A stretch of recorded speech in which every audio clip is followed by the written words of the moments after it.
Hello, hello. Hello, everybody. How are you? Vsauce here. Vsauce here. Welcome to another video. Today we're gonna be seeing if the sky is real. It's gonna be like Instant Impact, where it's like we have a fake sky. What's the Vsauce guy's name again? I forget his name. Vinny. I don't know. He just says Vsauce here. It's like a Vsauce here. Yeah, his Hello, real name Vsauce here. It's Vinny, I think, or is that You probably think it's somebody else. maybe? Yeah. Speed. Yeah. We were just talking about how Minx is cool, even if she has an explosive personality. She is still cool. Owl. I like her. She just also makes me concerned sometimes. Her anger. I'm like concerned. I'm like, are you okay? Hi, Michael Vsauce here. Yes, That's what it is. yes. Yeah, unmute, Mads. Unmute. I think Vinny was the is the. I didn't realize I could. Hi, Michael Vsauce here. Hi, Michael. Vsauce here. Yeah. Yeah. Do you ever think about your own skin? Yes, exactly. I think the Vinny guy I was talking about is the speed. What? Yeah, Vinny is vine sauce, not Vsauce. Oh. It's Vinny vine sauce. Nice. So He welcome makes to the stream. video games. Hello, everybody, and welcome to the stream. It is Hello, hello. it is moi, the tubular tub. The tabular tub chaos. Yeah, and I am joined with me today. Currently is Mads, Cinephile with a Y. Hello. I spelled it wrong. Not right now, but I sometimes spell it wrong. And Dravy It's who- okay. is also here. And I'm Frost is trash. Yeah, who is Draven? I'm Dravy. I'm baby. Yes. How are you doing today, Mads? I'm good. Just chilling. Oh man, I just realized that someone gives me puns emos. Sorry. Puns I'm emotes. so You cozy. visiting the puns chat lately? Puns. No, I just got gifted a sub one day. Nice. That's great. So, I love puns. Mhm. And puns. and puns. I have to send more Shunkai And chats. Rambo is my favorite streamer. Favorite streamer. Puns is pretty good, but I've hardly I love- seen any of Puns' content. I love puns and puns. He's cool. I have a bias towards guys who like to play mercenaries Yeah. in the Dream SMP lore. They're great though. They're pretty cool. They're just like Yeah, look at Yeah. them. Look at those chads. Yeah, look at those, them. Look, Look at at the those chads. dots. Yeah, like- They're just having a good time. Being dumb hippos. yeah, Yes, That- they got what more could you ask for? they're great. Purple is pretty great. I actually like. What Purple. else? What more is a Sorry. what is a man? What is a man? But yet to be a himbo. I'll have to send the dead emotes. Yes. Oh yeah. So, just like last time, me and Mumbo Yumbo are gonna be we're gonna be reading more of Ars You have to Poetica. explain that one. Yeah, it's just Mumbo Yumbo. I don't know what. I'm totally. I am. You are a I am- redstone genius. I am from Great Britain. And I You have a mustache, even though the do real dude does not. redstone, and I have mustache, Mustache. and I have cars. Yes. I love how we're naming all the things you're not, and then instead of the things you are. But yeah, anyways. But yeah, we're gonna be reading more of Ars Poetica. I am a man. We're gonna be reading more of Ars Poetica, which is a fanfic that we had read beforehand. It is a Dream SMP fanfic or a SBI verse fanfic. By zeeskeit, and it's edgy. This is the part 2. So if you haven't listened to part 1, well, too bad. You don't get to hear the first 2 chapters. Sorry. There's totally not a stream. I think the VOD is still up. Oh yeah, the VOD is still up right now. So you can check it out after the stream or right now if you really want to. Yes. So we're gonna be continuing that. So if we look at the tags, let's go over the trigger warnings again. Yeah. In case. Yeah, the tags. There's hurt/comfort, but there's a lot of dysfunctional shit and like angst and shit. So if you really can't handle that right now, I don't advise listening to the stream. And what was it? Child abuse? Yeah, mostly neglect. Oh yeah. Yes. So it's gonna be talking about those things. It's very descriptive. Yeah, it's not the most descriptive in that, so it might be okay, but it's just like it's talking about. And there's trigger warnings for each chapter, so if it's something more specific, then yeah. So so if we have more specific trigger warnings that are about in the chapter, you can also decide to tune out of that one, but listen to the others. But yeah,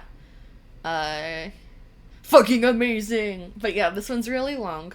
To catch you guys up on the plot, if we do a recap of last time. Yes. This one I'm like, I was there, but I don't remember. Yeah. To do a recap of last time, the first chapter we got introduced to this universe's version of Tommy in it, Minecraft YouTuber extraordinaire. I can remember like the thing with like the brothers. Yeah. Like, I want to get away from my brothers or something like that. Yeah. He's not a YouTuber now. It's since it's SBI verse, it's the family dynamic of Phil being the dad, and then Wilbur and Techno are twins, and Tommy is the younger brother. It actually made me think that they were actually brothers. I know. Right? And I was like, are they actually brothers? They give that vibe. Yeah. They do. It's so good.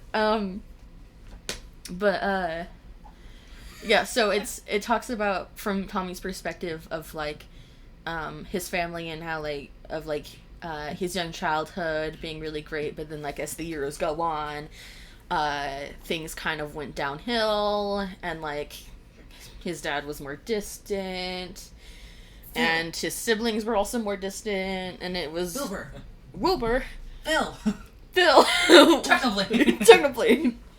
And it was kind of sad, but then and then he started getting bad grades when he went into high school. But then he met Tobo, and they became good friends, and like they helped each other with their grades, and it was super happy. But then like Phil was still bad, and like and then they died. Okay. But Tommy was like, "Fuck you! I'm gonna move on and do my own shit." And then he found the magic of poetry, and magic.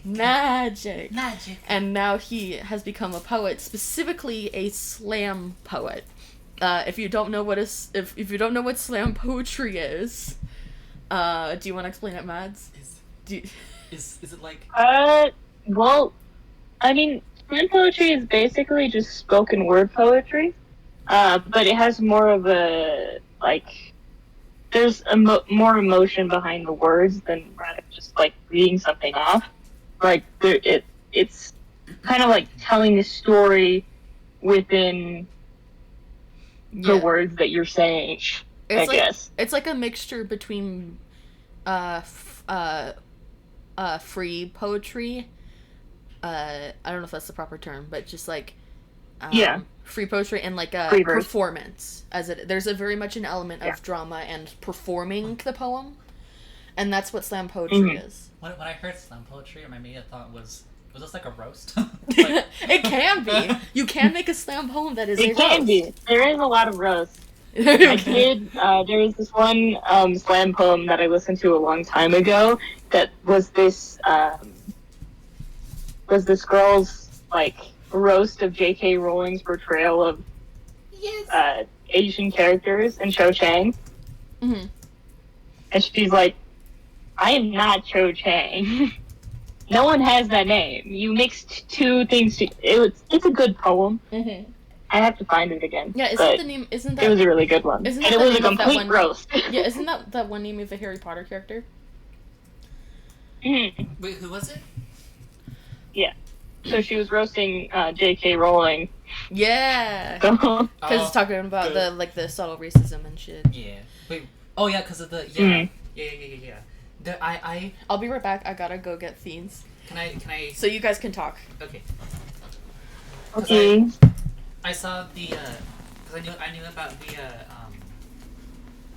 who was it? I think it's Lavender Brown, where she was like black in the books, but they made her white in the movies. Oh. I don't know about that one, but yeah, that sounds like it could be something. Yeah. Or Though I wouldn't trust J.K. Rowling's portrayal of any no. minority character. No, no, never. Or I think it's the way. I think her name is Charlotte Cho. Mm. The way that she's portrayed is oof. Yeah. Nah, J.K. has a lot of ones that are like that. Yeah. That are big oofs. Yeah. It's just.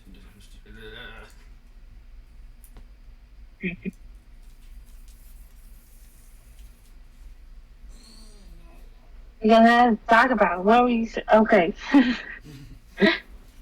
But yeah, slam poetry's pretty cool. Yeah. Pretty emotional. A lot of the time. I mean, there was this other slam poet that this slam poem that I watched a while ago that was a dunk on those people who say that they believe in this kind God and then turn their back and start being discriminatory towards other people Yeah, or where, hateful towards groups of people. Yeah, where their entire religion thing is where it's to love and accept everyone, but then they don't. Yeah. It's like what? Because I think it was more specifically, now that I'm recalling it better, it was more specifically about the anti-gay Christianity Oh. thing. Yeah. And that's not true. Yeah. Like, To be on your side with this one, I'm just like what? yeah. So it was a good slam poem. Yeah. I got really obsessed with slam poetry in middle school. I unfortunately couldn't get into poetry because of my attention span. Mm. Where I'm like, I I mostly don't understand poetry. Oh, I probably could get into it if I found ones about stuff that I'm really into. So. Mm. Yeah. That's just the thing about it, though. Yeah. I think I do like imagery and or I just don't understand metaphor. My brain doesn't comprehend it. So that's why I couldn't lesson Yeah. in English class. Yeah. Because I'm I don't know what you're talking about. It sounds cool. Sounds real cool. But no idea what you're alluding to. I'll assume that it's cool. This is emotion, heart wrenching, Yeah. or something.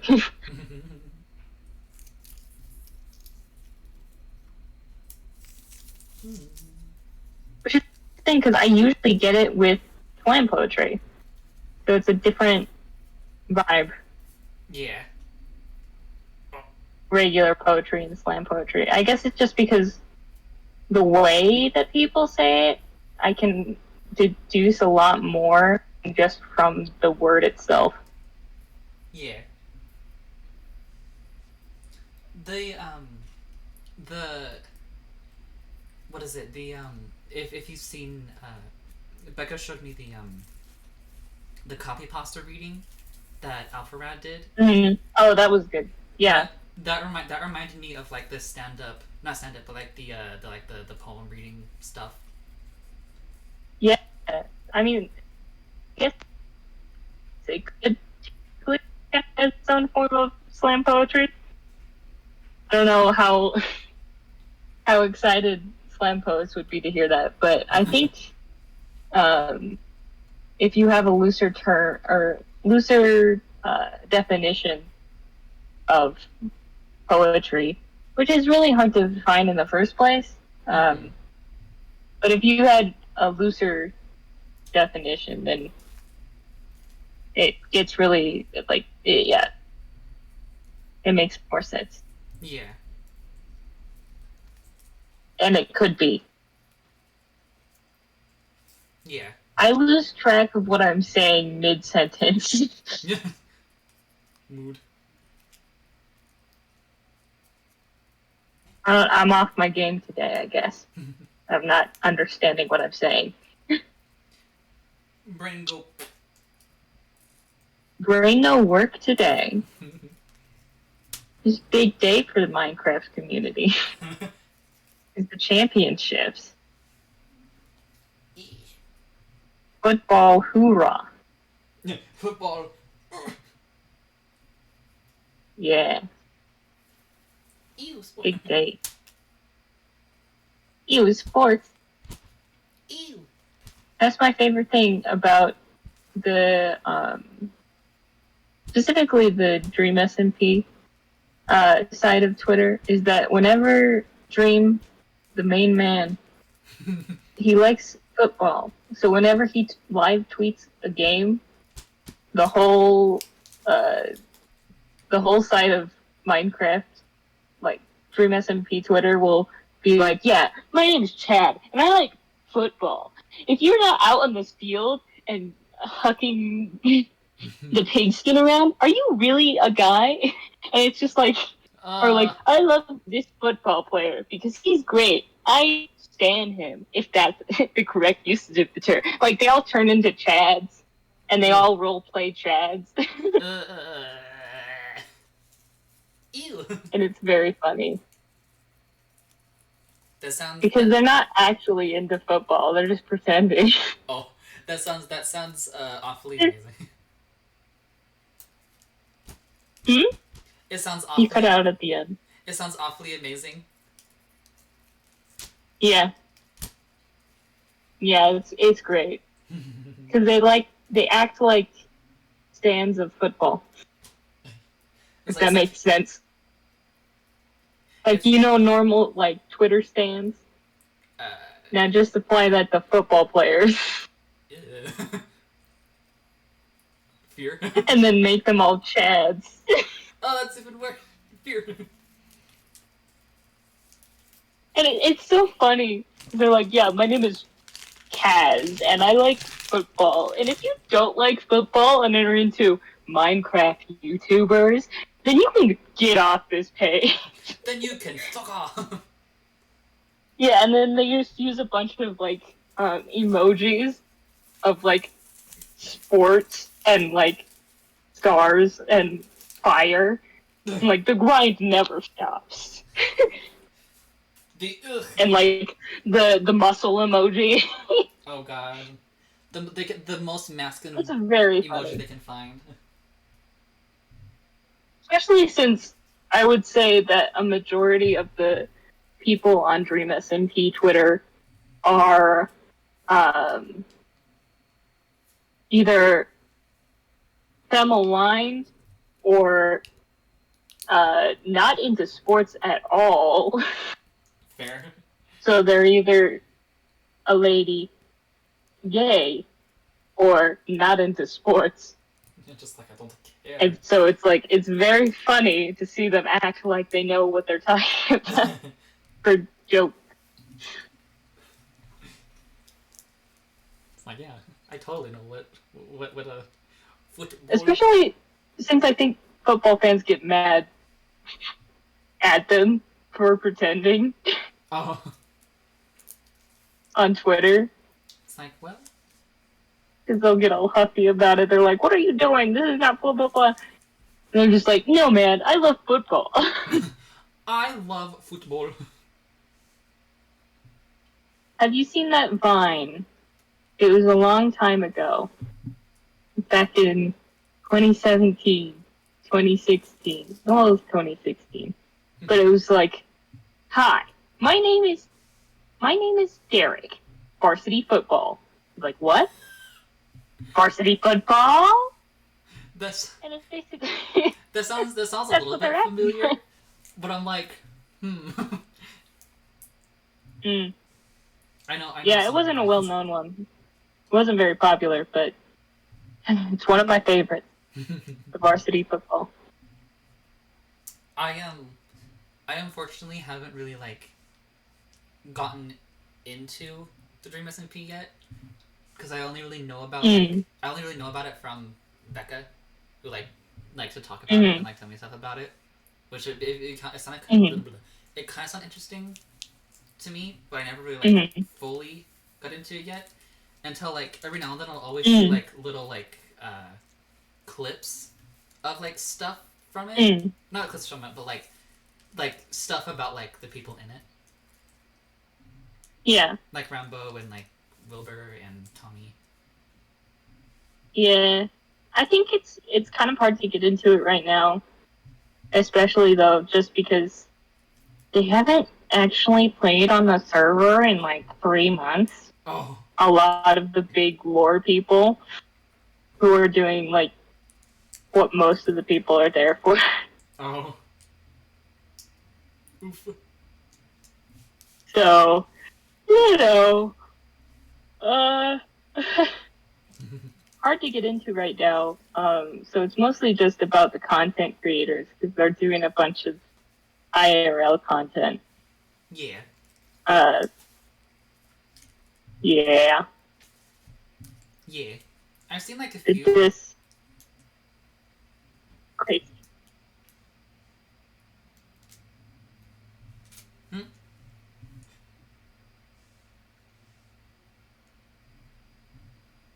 I hope they get back to it.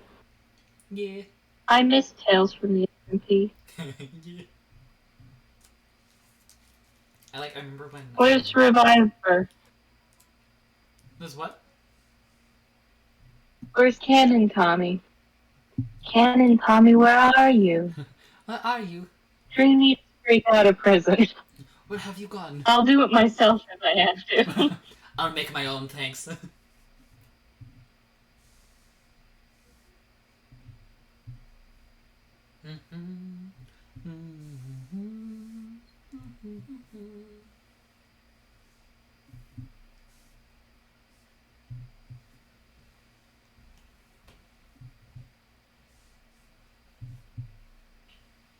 Oh, the light is slowly getting dimmer.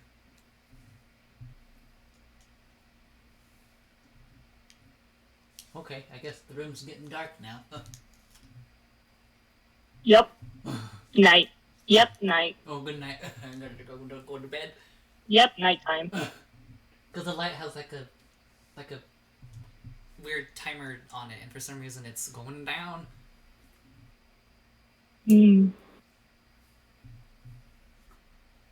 Excuse me. I didn't think it'd take this long to, like, read. I want to read. I know. I don't know where they went. I can hear them Where talking. did they But, go? Where'd they go? I think they're probably talking. I think I hear Becca coming. Oh. Becca. I've run out of things to talk about that are short enough that I could talk about them, but are long enough that it takes up time. I only have long things now. I'm just like, brain, no have.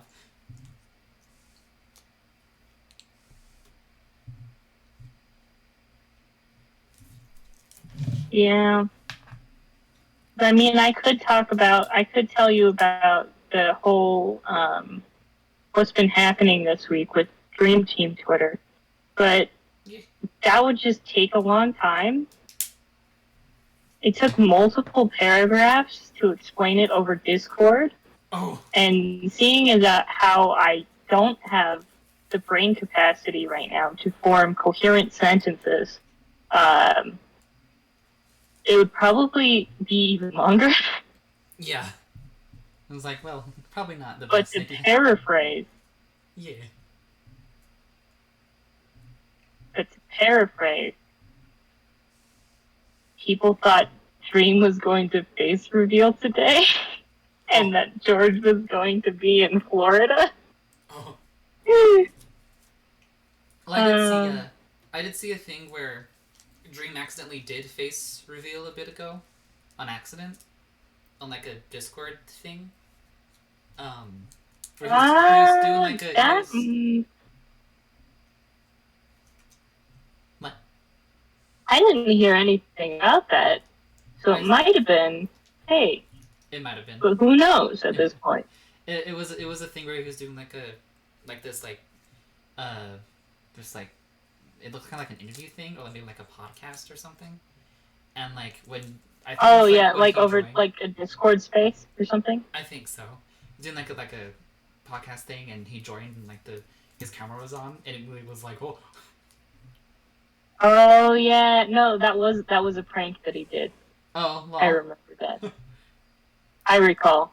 That was fake. Because I told Becca about it, and they were like, and they were like, they I think they forgot about that part too, because they were like, yeah, I just never pretend it didn't happen because Dream was just faceless to me. Like, well, I'm pretty sure that because he does that a lot of the time as a joke. As you know, I don't get people to watch your content, I guess. Yeah, that's a good way to get some publicity. Yeah. But yeah, he does that a lot. Yeah. Along with them saying that George is in Florida, because a lot of the fans have been waiting very tirelessly for them all to meet up. Oh. And just be friends in real life. Cute. So they're like, please tell us. And they're like, no, we won't tell you when George is here. Never. Look at these cryptic messages that are all fake and have no meaning. It's like, how dare you? How dare you? I'm back and better than ever, bitches. I should be in school. Wow. What took so long?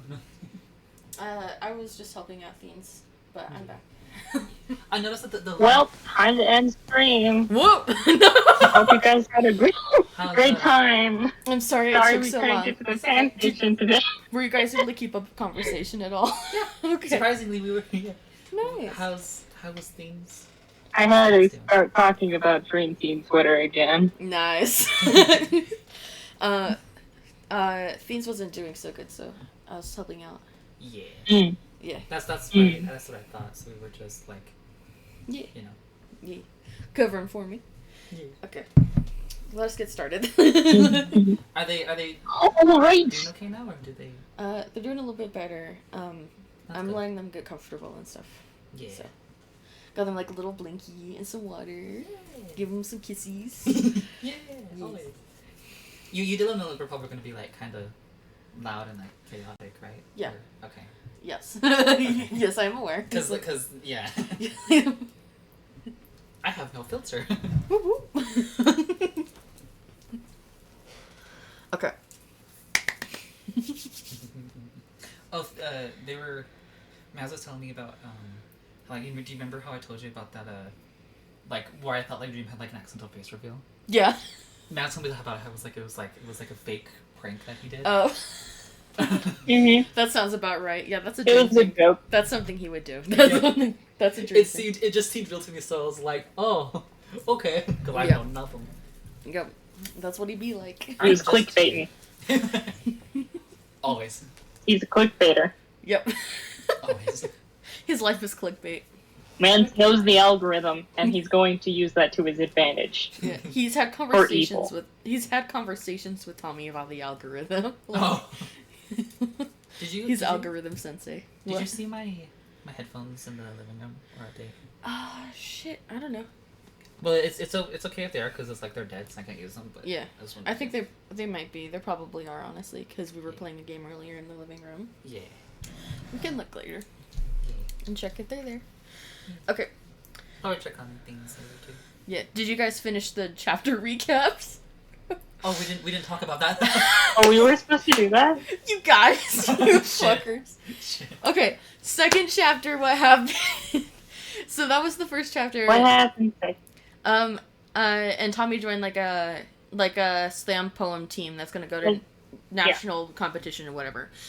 Second chapter, we learn that Wilbur and Techno, who have been They're coming back. They're coming back. They took a plane back, and they're visiting after over 10 years. So it's been a really long time. And that's causing emotional distress, and now they're taking their car back, and they were like, well, we should go get breakfast. And Tommy was like, oh, you guys can just like, can we just like go home, and like a friend is gonna pick me up, and we're gonna go to like a cafe or something. And Phil was like, what? And everybody was like, what? And it was like, oh, well, yeah, we could just go to the cafe that I don't know about. And Tommy is, like, very put off because he's like, you guys knowing about my life? What is this? Oh, yeah, I remember that where he's like, I just want to go. I just want to go. So, they eventually resolved where they would all go to the cafe, but Tommy would hang out with friends, and the fam would just get something to eat there. I kind of would, like, there was probably some things that I missed because I would go in and out a little bit. Like I went in and out like twice because there was like a video camera that I wanted to watch. Yeah. So I was like, I'm gonna do that and then come back. Fair enough.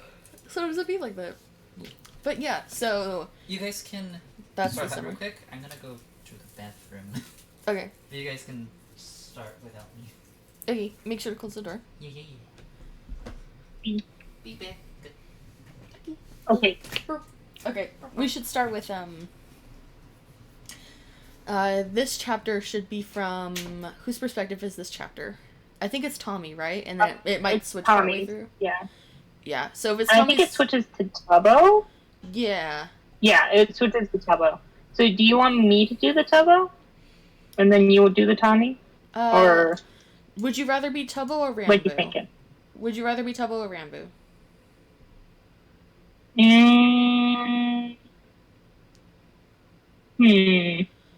Or we could do like since Draven's here, maybe like somebody else could do a switch. For now, since we'll talk about it when we get there, I think. For now, we'll just do the usual switch between everybody every like chunk of paragraphs. So yeah, because I think you were doing the regular Tubbo voice anyways. So I guess I'll just take Rambo from there, like if Rambo speaks. Yeah. Okay, we can do that. Can't remember if he does. Yeah. We'll see. Oh wait, who's gonna be Carl? Should I be Carl? You should be starting the. You should be Carl. I kind of want Draven to play Rambo for some reason. I kind of want Draven to play Rambo. Okay. Yeah. If we get there. If we get there. Yes. Yeah. If we get there, I'll have Draven. Yeah. Okay. Do you want me to start? Yes. Okay. Go for it.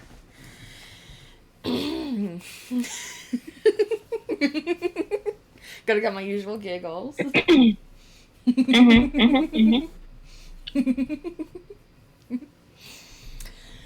Kanoko's Coffee was nestled between a subway and a CITI bank in the outskirts of their town's historic district.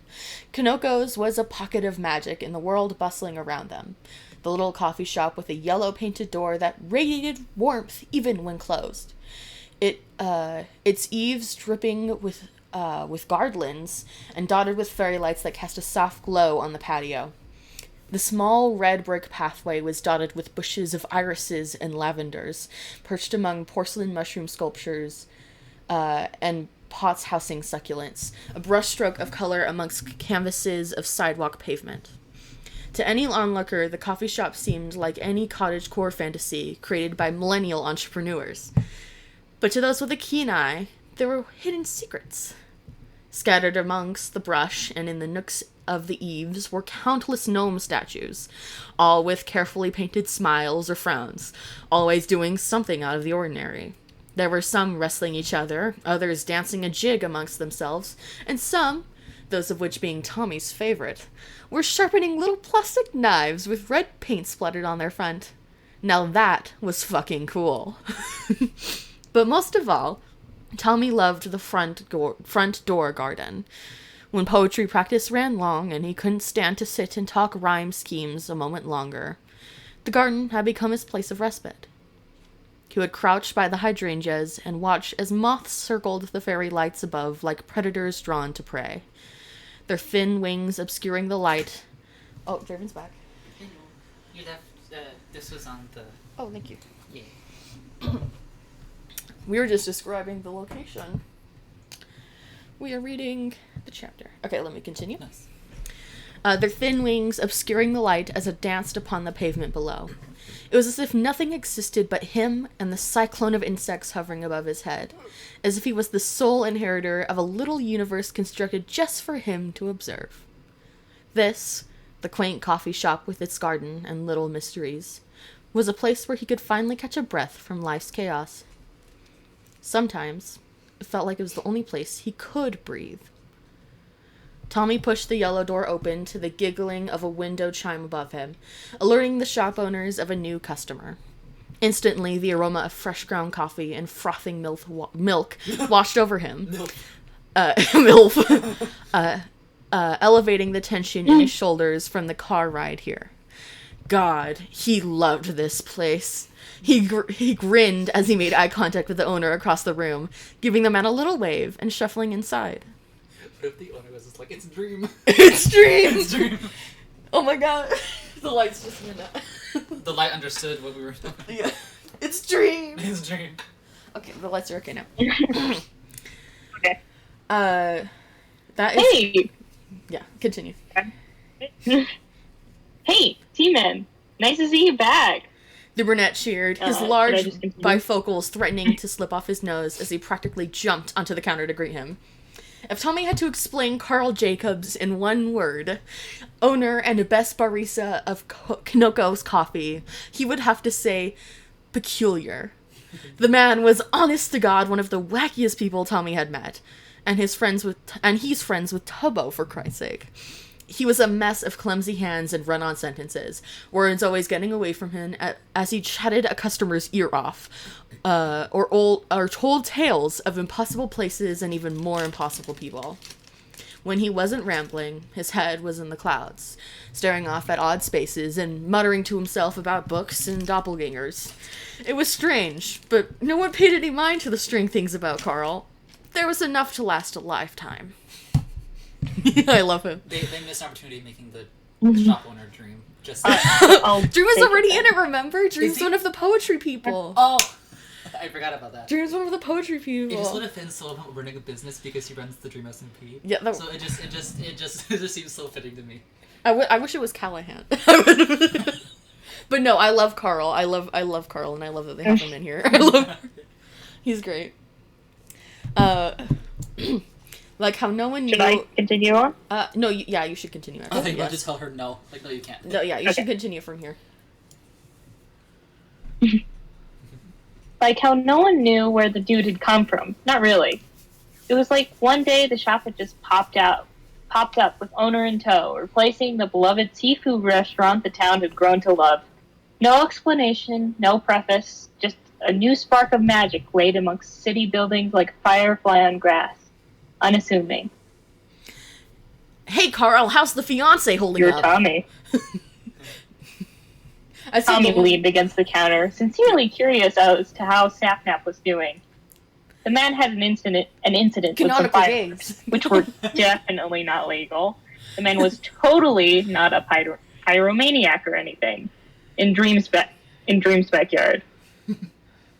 I heard that the burns weren't too bad. Carl hummed, already a flurry of cups and tea bags as he began to make Tommy his usual order. He's fine. Just a bit grumpy that George and I banned him from illicit activities for the foreseeable future, driving him absolutely crazy out of boredom. Tommy winced in sympathy and gave a solemn nod. Fuck. The throes of boredom, more painful than a second-degree burn. Well... He watched as Carl poured his tea into a cup of warm milk, stirring the two together with delicate hands, as if guiding thread through a loom. Carl's barista skills were an art form within itself. No matter how forgetful the man could be, he never, ever got an order wrong. Will he be healed in time for the wedding? Oh, for sure. We thought about pushing it back a few months, but he said the burn scars would look dope as hell, Carl drawled, scrunching his nose at his imitation of Sapnap's words before breaking into a smile. But the date's still set for July. You'll be there? What did you think was what? I misheard Nat say, furry skills. Furry skills. Yes, I got a degree in furry. There was a clatter of the wind chimes behind him, and Tommy determinedly ignored the sound of the 3 pairs of feet shuffling in. Yeah, I should be. I'm still working on what to wear. Mr. Sam said he'd take me suit shopping, though. Who's taking you suit shopping, Nate? Should I continue from here? Do you want to take it from here, or should I? I'll take it from here. His father's voice sounded over his shoulder, and Tommy held back a full-bodied grimace. Right. His father didn't know about the wedding. Or about Carl at all. The voice of his whispered unhelpfully. And surely not about your relationship with Mr. Sam. Or that Tommy needed a suit to go. He hadn't ever planned on telling his father, to be honest. He had enough birthday and holiday money to pay for the suit himself, and he was sure that Mr. Sam would help him figure out how to do his tie and everything. Plus, the man had already promised to be Tommy and his +1 transportation for the night. Tommy and his +1's transportation for the night. That's a father's job. He found himself frowning. A father is supposed to teach you how to knot a tie and how to slip cufflinks through buttonholes. Well... not this one. Why do you need a suit, Toms? Wilbur chimed in, sliding into the space on Tommy's right and casually placing his elbow on Tommy's shoulder, tilting his head at Carl. Tommy stiffened from the contact. What, you got some fancy school dance to attend? Carl opened his mouth to respond, but Tommy cut him off with a quick, "None of your business." His older brother blinked in owlish surprise as Tommy pulled away from his touch, lips pressing into a thin line. Tommy tried to ignore the sharpness in his chest at the reaction, placing his crumpled dollar bills into Carl's hand to pay for his drink. Why would he care if Wilbur was upset with him or not? Sure, he was being a bit more cold than entirely necessary towards the elder. No, not cold. His anger and hurt were burning. But the car ride to the cafe had been like walking on eggshells. If the eggshells were made of glass and on fire, that is. Jesus. Wilbur had tried to make casual conversation about what classes he wanted to take next year and if he was nervous for senior year, while Techno had done nothing more than make pointed observations about Tommy's clothes. It's Techno. Oh yeah, I'm Techno's voice. Fuck, I'm Techno's voice. I see you're still wearing the same t-shirt and jeans since middle school. Techno's voice had been too dry for humor. His hair, his expressions, nitpicking everything about him until he felt pink and raw from eyes on his skin.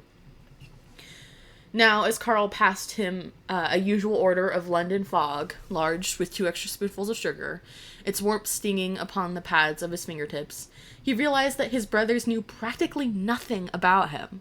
Not really. They knew his age, that he still liked video games and despised exercise, but they didn't know him. They didn't know that he still remembered how to play a few songs from eavesdropping on Wilbur's old piano lessons, that he had rememorized the entire periodic table and each element's properties every year just so he could make sense of Tubbo's late-night ramblings over text, that he was still scared of the dark and walking home alone, and that he did it anyways when the night fell. Or that he spent every weekend surrounded by poets, some almost 10 years his former, each one just as brilliant as the next. He was scared of them knowing him as he really was. Would they miss the child they left behind? Blame him for doing away with the whiny brat with blue eyes and gapped teeth? Now you. I'll take it. Yeah, if you ever want to step in, you can just Yeah, I can. Do you want to step in here? I'll just sing like eventually if there's like a narrator part. Yeah, you can keep going. Yeah, you take over, Mats. Okay. And so it was true, wasn't it? It wasn't any of Wilbur's business to be moderating Tommy's behavior, ask where he was going or why. He had rescinded that duty when he moved away to London. Same went for Techno as well. The prodigy had given away any claim to Tommy's good graces when he had boarded that plane for a prestigious-ass school in Massachusetts and never looked back. These are big thoughts, Tubbo would say. And sometimes you gotta leave the big thoughts for the page, man. The rest of us can't keep up. Right. Tubbo and Rambo. I want you to voice Rambo. He needed to find a place for them to sit. Probably somewhere with a big enough table in case Rambo decided to bring their materials for his upcoming summer debate tournament. Ugh, what a nerd, doing academic extracurriculars during summer? Or Tubbo was struck by inspiration and wanted to sketch his robotics blueprints on the corner of a napkin. They have hyperfixation. Both of his friends were total geeks. Always chattering together about recent developments in technology and coding. Well, I guess he was a geek, too, spending their lunch break showing the other two his annotations and workshop notes, quoting lines in the middle of a conversation when relevant, despite Tubbo's protest that references to Percy Bysshe Shelley are never relevant. Ever. They're relevant in my heart. What makes you want me to do Rambo? He's tall and nervous. And because I have a deeper voice? I don't know, dude. I think your voice is kind of average. It's like a mixture of like it's average and like can be higher. Yeah. But yeah, you can do higher voices. And I can do lower voices if kind of not really. Well, I want you to see. I want you to try a lower voice. I'm definitely tall enough. Well, I don't know about tall. Maybe like tall-ish, average, and definitely awkward. Anxiety levels 9,000. Over 9,000. This is your line. It's a Tommy line. Oh fuck, where are we? Oh fuck. It's your role. See you later, Carl. I like when you gave me bracelet. I was like a child with keys. See you later, Kyle. See you later, Carl. Under big nuts. See you later, Carl. See you later, Carl. See you later, Carl. See you later. Carl. He smiled. Carl. He smiled. The cheer in his voice now less syrupy and more sincere as he took a sip of his drink. Perfect, as always. Give Sapnap my regards. Behind him, his family My voice is swayed never anxiously, consistent for Tommy, but it's fine. glaringly out of place. Silent as the bespectacled barista gave a little wave and a wary smile. I'll catch you at your next big refill, big man. Just be sure to don't max out the limit Puppy has set for you this week, or she'll have my head. Something warm flickered in the hollows of his stomach at that. He didn't think it was the drink he was nursing, regardless of how much he pretended to throw a fit about it, knowing that Puppy was meticulously checking his caffeine intake. It made him feel nice. Right. Got you, Mr. Jacobs. He grinned tensely. Teasingly. Teasingly. Turning his back to his task and brushing past his bewildered family members. The initial excitement of showing his friends the cafe, his safe space, returned in full force. He wanted them to love it as much as he did. Wanted them to find a home here too, amongst the garden gnomes and softly lit enclaves of sprawling bookshelves and beanbag chairs. There was a flutter in his chest, and his smile widened as he situated himself at a large round table surrounded by chairs with velvet upholstery, fit for three. No need to be nervous. This is going to be perfect. Nice. Nice. Do you want to try reading do you want to, like, read some of the Tubbo narration, Draven? You can at least try. Like, you don't have to if you don't want to, but... I'm okay with doing, like, any, like, narration parts, so sure. And I also, like... might want to take the Tubbo lines for this part. Just the lines. Me?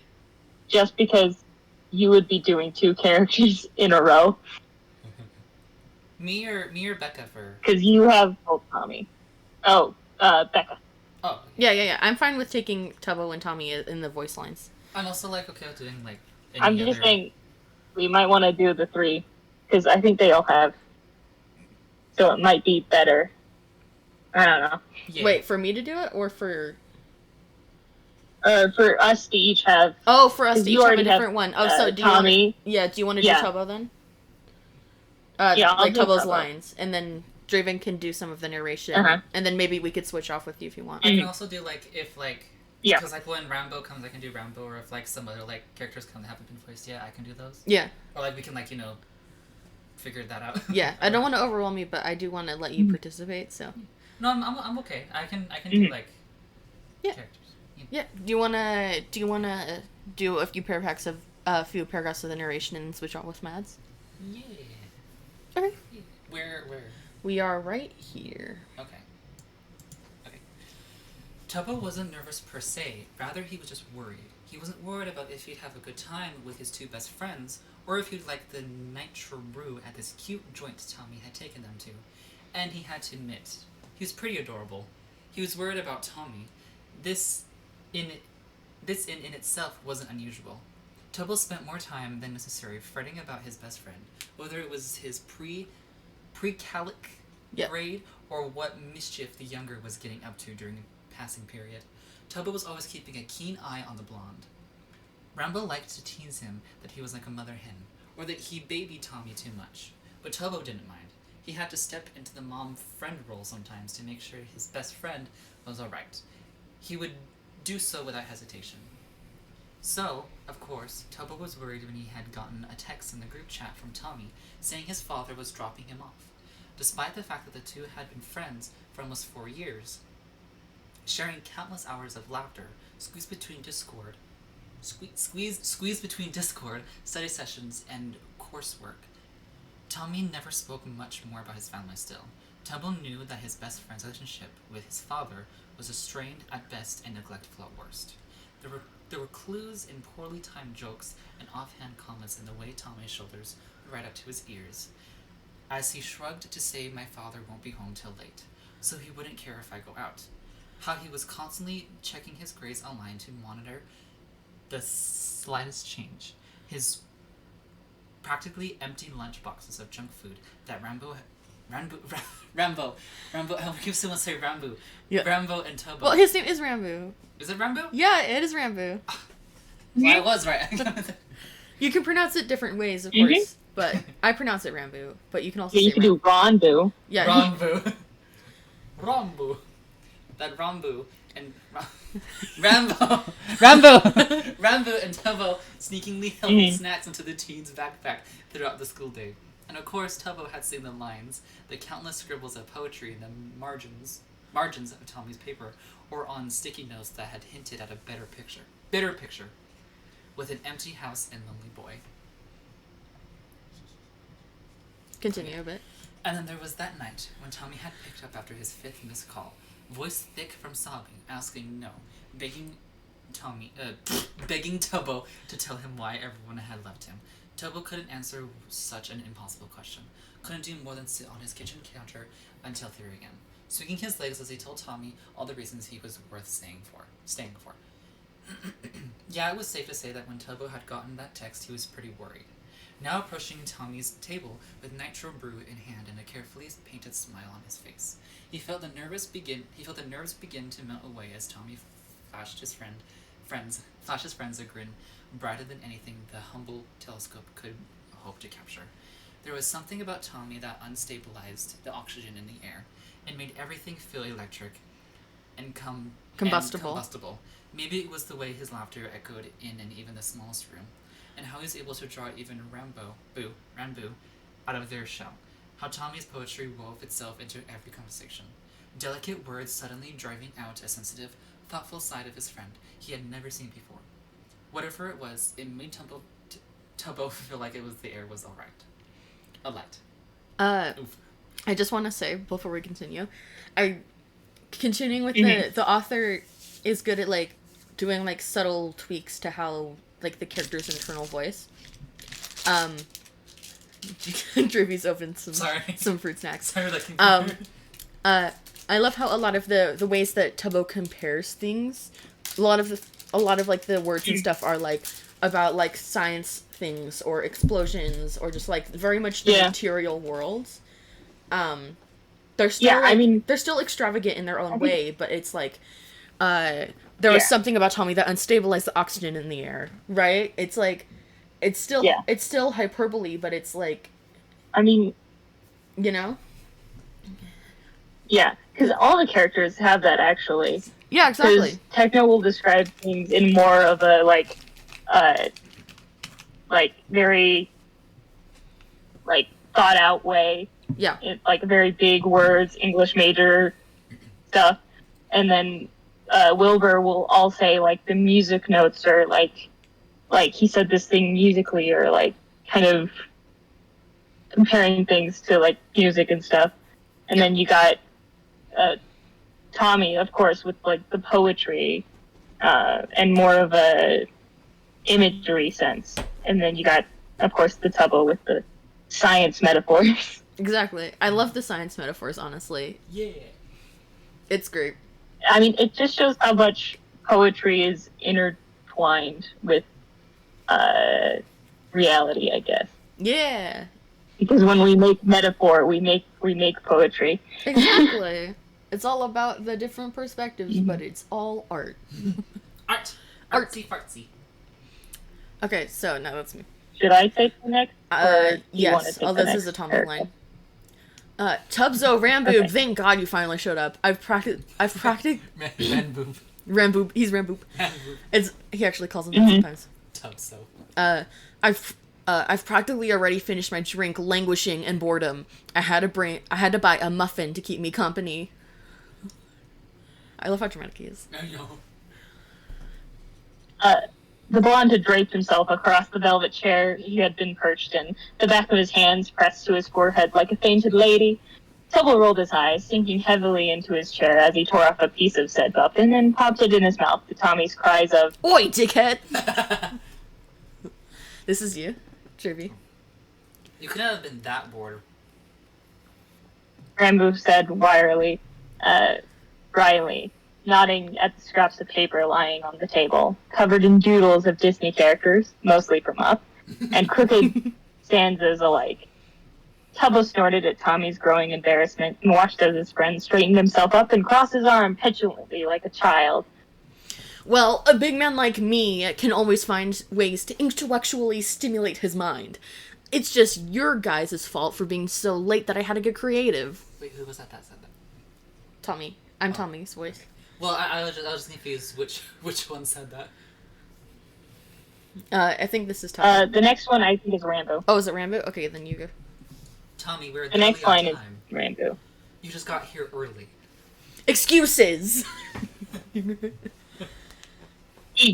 He crowed in a perfect rendition of their sophomore year chemistry teacher, sending all three boys into a fit of giggles. Already, Tubbo could feel the dense weight of anxiety in his stomach lighten, and he found a smile splaying across his face as he bantered with his two best friends.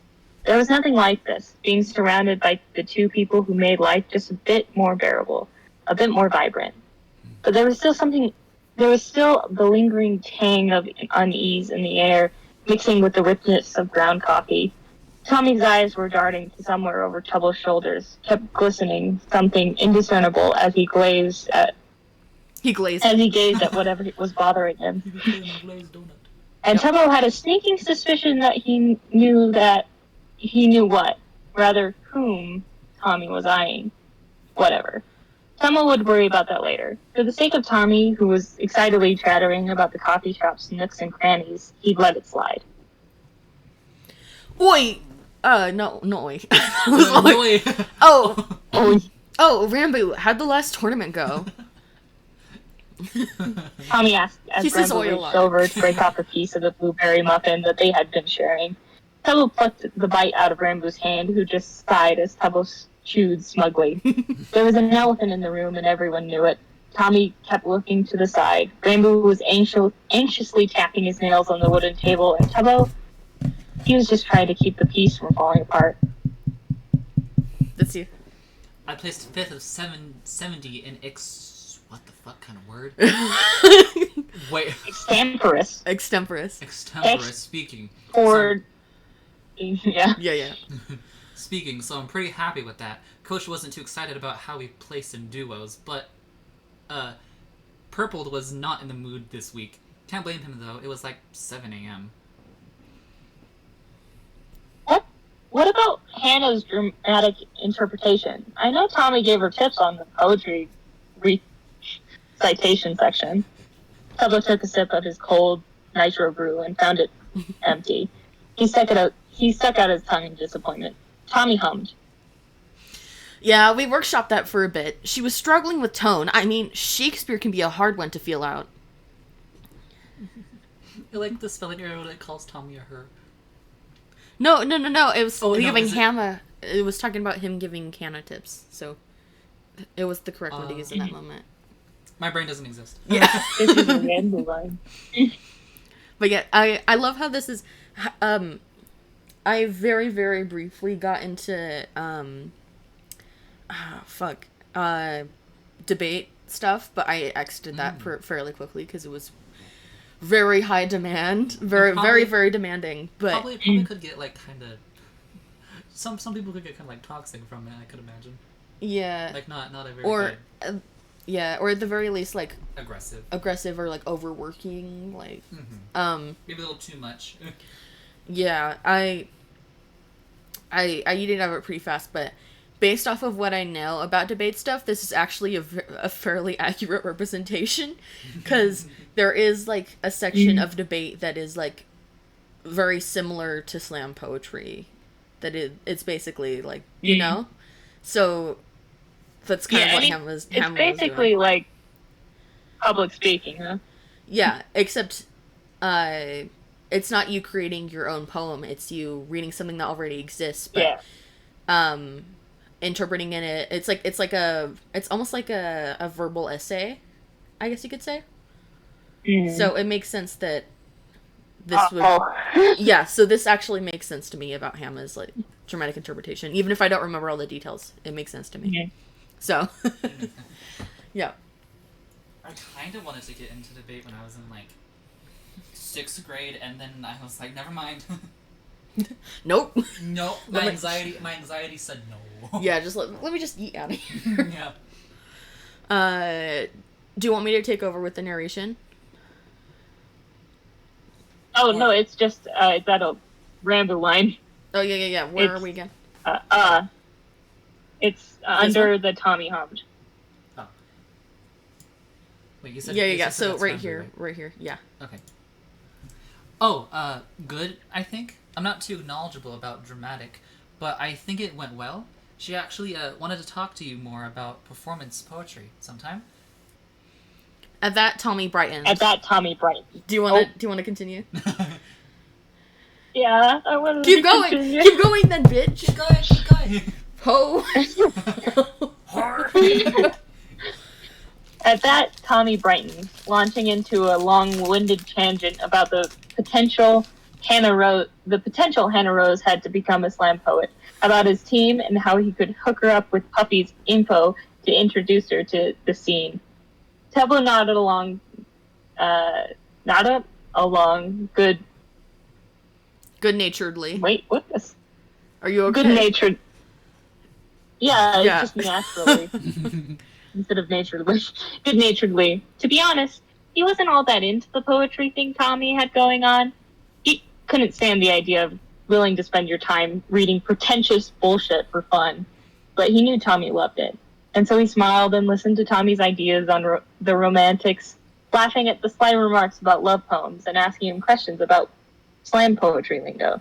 You can take it back from here. Do you wanna continue narration instead, Jamie? Sure. Oh, I think hold the chair up a little bit. Oop. Where I kind of is it Right here. That's what I thought. Okay. It's my brain. Yeah. My brain. Wait, is this? It's a Tubbo inner monologue. Is it? Oh. He's not saying it out loud. Okay. My brain isn't one made for metaphors or pretty words, he would think, but feel the tumble of warmth in his belly. Anyway, as Tommy showed him his favorite poem, or texted him a stanza that particularly reminded him of Tubbo. That, the surge of excitement in his chest as his friend read aloud his work, made Tubbo wish sometimes that he could do what Tommy did. No, it wasn't jealousy, it was something else. Something that coiled in his gut and latched onto his diaphragm. I'm not built for poetry, he laughed. And pretend that it didn't bother him, and it didn't, really. He wasn't afraid Tommy was going to leave him behind for another friend, who could make art out of language, just as the blonde could. That could understand all the smiles and didn't... The similes. Oh, well, the similes. Yeah. And didn't stumble while reading because the words wouldn't lay still. He wasn't afraid that this new safe haven Tommy had found, the cafe shop with a cutesy aesthetic and staff that all knew his order by heart, was on the tip of a wedge that was splitting them apart. Okay, so maybe it did bother him just a little bit. Yeah. Yeah, just a little bit. A little. Yeah. Tubbo is dyslexic, both IRL and in this fic. Yeah. I might be a little bit. Yeah. But probably not. Maybe I don't know. But yeah, so it makes sense. The internal struggle makes sense, and it's sad. Yeah. He's like, I want to understand my friend's shit, but I have trouble reading. But relatable content. Oh. And yet you're here. How dare you? I love you. I just have like, it's probably isn't really anything because I just have problem with like D's and B's. I think that's just normal. I don't know. I've been told it's just normal. Yeah, it is relatively normal for the B's and B's to get mixed up, especially when writing. Yeah. It's just like with me with reading, I just have like a hard time focusing. Yeah. But since I'm finding this interesting, I'm having a pretty good time. Yeah, and we're also here. Yeah. Nice. Mm-hmm. This PogChamp. Poggies. Continue. We're right here. Tubbo gripped his string tighter. No, nothing was driving them apart. Tubbo was just being dramatic. He was letting that familiar inadequacy. We tried so hard to chase away with each science Olympiad, tournament and AP class he took. To get him, Tommy wasn't going to leave him because of dyslexia. He had never treated Tubbo different because of his learning disability. Instead of making jokes at his expense, the boy laughed good-naturedly at every "shut the fuck up, I can't read" quip Tubbo threw his way, never babying him, never underestimating him. And he had always made sure Tubbo knew he was just as capable as anyone else, regardless if it took him longer to get through the lit homework. It's lit. So yeah, Tubbo listened to his friend ramble about poetry for a few minutes. Despite everything he could do, give Tommy the space to be completely himself around Tubbo and Rambo. Because if that was all he could do, then he would do so without complaint. Yeah. It's okay. You literate bitch. I love you. If you want me to take over, then I can. I'm okay. Yeah. Okay. I'm Keep trekking, soldier. Because Tommy had done the same, and Tubbo would never forget it. The Rambo. The Rambo? Yeah, that's Rambo. So, how'd picking up your brothers go? That sounded too sassy. Go ahead. Are we... Yeah. And then the narration. Do you want to keep going with narration, or do you want? Do you want me? I can keep going. Okay, keep going. I just was confused. Rambo was the first to broach the topic that had been determinedly swept under the rug with each witty remark and round of laughter. By the grimace overtaking Tommy's features, it was an unwelcome subject change. It's him again. Is that still not good? I assume. Tommy gave a shrug, swirling the last dashes of London fog in his cup as he avoided the other's eyes. It was awkward. Damn early too. I had to sit in the back with Wilbur and Techno, which was all right. The rough part was the stupid questions. His voice pitched upwards, nose scrunching up as he said mockingly, "Oh, Tommy, how's high school been? Are you still wasting time with video games all day?" It's like they don't even want to acknowledge that I haven't spoken to either of them in years. All this stupid small talk and catching up stuff. It's not my speed. Tubble's heart clenched painfully, and he shot Tommy a watery smile. Matt. Oh. It sounds like they want to reconnect with you. That's not so bad. Rambo was quick to nod, humming in agreement with Tumbo as he continued. It's just growing pains, an adjustment period. The younger shrugged again. A frown twisted on his lips as his eyes shifted to the side. Stuck upon something Tumbo couldn't see. I guess so. It just felt so... when you're at a family reunion or dinner or something, and there's that one relative that you always see on the outskirts of the party, and the only time you ever come up to... Every time they ever come up to talk to you about how much you've grown since they last saw you, and they're so familiar, like you know them. They come up to you every time, and you know the routine, but at the end of the day, they're just a stranger who shares a last name with you. Yes. It felt like that. Like it was just two strangers sitting in the back seat with me. Yes. I know that feeling. Relatable content.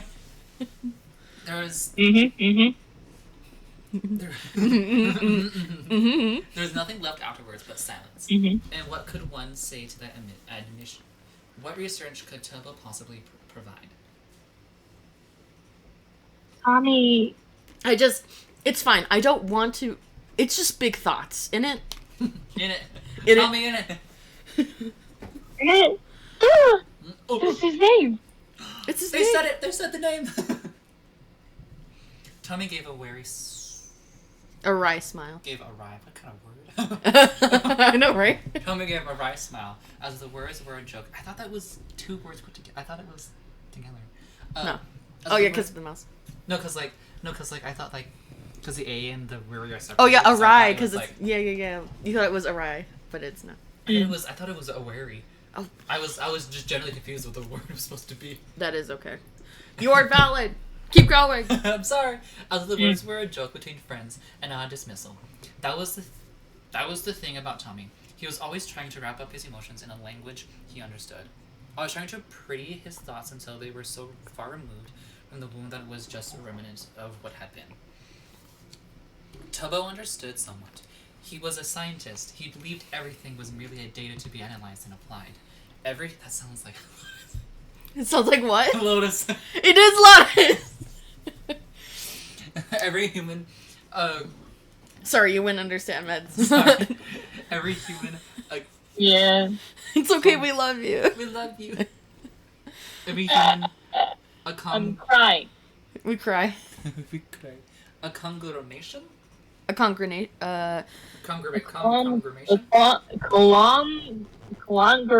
Nope, I can't say it. Conglomeration. Conglomeration. No. Yes. Conglomeration. Conglomeration. What kind of word? Conglomeration. Conglomeration. Of various cells that build upon each other into well-oiled systems. But the thing about systems is that they had required maintenance. If his friend wasn't maintaining his emotional system, ensuring his nerves fired adequately and routinely. After these two, I wanna. Yeah, switch off. Yeah. That's the plan. Tubbo was not one for metaphor, but he was a man of science, and he knew what occurred during a system failure. But all he could do in the face of a failure was to try to stall the cash and do his The crash. Stall the cash to stall the crash and do his Yes. best to I'll give you money. I'll give you money, please. And that he thought, watching as Ranboo eased Tommy into another discussion about the newest Mortal Kombat game mechanics was something he could do. Me too. Video games. Mortal Kombat 11 sucks. Is woke. It's woke, he understands. Is woke. I will start this next section. Oh, first you have to. Okay. You must consume. Yum. Fruit snack. Nom nom.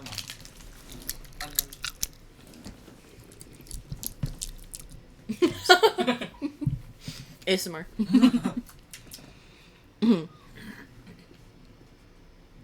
Sooner than he would have liked, Tubbo and Ranboo had to leave. Oh. Sadly, debate practice waits for no man. Ranboo had chuckled apologetically, and Tommy had punched them on the shoulder.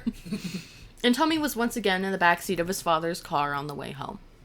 True to their word, the rest of the Watson family hadn't approached the trio of teenagers throughout the breakfast, watching from afar as the three fluctuated between explosive bickering, mostly Tommy shouting profanities at Ranboo for existing, and quiet, strained moments where Tommy had felt his throat clog and eyes water. As they said their goodbyes with quick hugs and last-minute quips, he had been pulled aside by Tubbo, who gave him a stern talking to. At least try to give your brothers a chance, okay? The shorter brunette had frowned slightly as Tommy avoided his gaze, but pressed on. I get that it's hard, but I think they really want to connect with you, and I think you want to, too. Just try, alright? For me? I like how it's like going at like they're all like younger than they actually currently are. Like more like they're all in like high school. Yeah, well, They probably still technically are because I know they're like 17, but Yeah. like I mean like a little bit younger than that, like 15 or something. current Tommy, right, it does tackle the younger version of himself because it has the backstory of it. Yeah. I believe the Tommy in this fic is actually older than the Tommy in IRL. It makes him look like 14 or 15. He's like, No. he's like 17 or 18. He's 17, actually. Oh, he's 17, yeah, so he's the same But he's age. 17 in real life. Yeah. Yeah. He's the same age as He is in real says life. that next spring he'll be an adult. Uh-oh. That's Nice. why he's so mad at everyone. Because he's like, I'm going to be an adult next year. And then, Like, which is going to be chaos. come on, treat me like an adult. And, Yeah. the legal drinking age in the UK is 18. So it's kind of like worry. Sweat. Sweat. In, Yeah. I think it's in Germany, the legal drinking age is like 16. You might be right. Mm. I wouldn't be surprised. Yeah, I think so. It's either Germany or it's like It's somewhere just- in Europe. It's very weird to me. It's very weird to me that both Nikki and Jack Manifold have had alcohol, but they're younger than me Oh. Yeah. by like Jack Manifold is a my year. age. Oh, no! Yeah, he's my age. We're the Jack same Manifold age. is 19. Yeah. He's also my age. We're like all... We're just like, oh. I'm just like, when I am old enough to drink, I just don't want to. Yeah, same. I just don't want to. Yeah. Like, I'm good. I Yeah. rather not. I might eventually cave in and be like, Can I have this sweet I will. drink with the alcohols? But I like, can I imagine- don't. At least at the I current will. one, I am not. I For don't find that fun. appealing. I could imagine you, like, wanting, like, certain drinks, like, a little bit in it. Like, Yeah. not tequila, like a, To make it burn. like a margarita. Yeah. Like, imagine having, like, a margarita or, like, something you can, like, would taste the alcohol in it. Yeah. But I don't see you necessarily getting drunk. I guess you're getting, like, a little bit, maybe a little tipsy, but otherwise I don't see you actually getting, like, drunk. Yeah. If I ever were to I drink, would. it would be I would only drink like nice drinks. You know. Yeah, same. I would do the same. Because I have had, before on the Path Now, let me had a bit of a margarita. Yeah. Which I think they're kind of good, but Yeah. I'm just like, I'd rather not. Illegal activities? I'm kidding. Oh, I was like, Really? I was like 14. It was just a taste. I didn't have like the entire thing. I It know. was just, like, a taste. I know. You know? Or that one time we were at Stephanie's and Cody had a margarita. What? Yeah. I don't remember that. You weren't there. You weren't there. Well, no Illegal wonder. activity. I had a little bit of taste of it, but like there wasn't that much left in it. This was in Minecraft. It was in a video game. Like Not in real life. It was Cody's house in Roblox. No illegal activities happen in Roblox. This did not happen in real life. Twitch. Like, this did not happen in real life. It was like like officer. For this officer. disclaimer. Yeah. Disclaimer. Just so you know the context. You know, there's Like officer. It was in a video Roblox, game. not in real life. But it was like there wasn't that much left in it, and I like took like a sip of it, but like more came into my mouth than I wanted. No. And I don't think I got tipsy or anything, but it was like, I was like afraid of like getting like, sticky. like Yeah. Valid. That was also the same day we. That reminds me of the time. I think I got. I think they accidentally gave me the alcohol one instead of the regular lemonade, but I don't think that was the case. Yeah. I think I was just inhaling too much of my parents' alcohol at the table because it was too close to my face. Mm-hmm. Probably. Because I was all very dizzy. It was the. Anyways, enough about that. It was the same day where we like. Before we were going to sleep on the trampoline. Oh, but we ended up just staying up all night, and then we were like, we want to see the sun come up, but we never saw it. We could never find it, and it was like nice. It was like, wow. the fucking sun. Yeah. And I think that was the same day where we like when we got back. It was the first time I've seen any of them sleep. Like Cody and Gabe sleep. So sure, they don't sleep. They don't. Like they all just passed out, and I was like, well, because I've seen Stephanie sleep before, but like Cody and Gabe was like, I've never seen you two sleep ever. Let the babe sleep. The babies sleep. Okay. That was a nice discussion. Where were we? Yeah, let us continue. Yes. We were like at. We are right here. Yeah. Tommy hadn't done more than cringe. He had managed a small nod in response to his best friend's plea. And how could he not? Tubbo's face had lit up with a hope so precarious, Tommy was afraid a falling raindrop would shatter it entirely. Oh, yeah.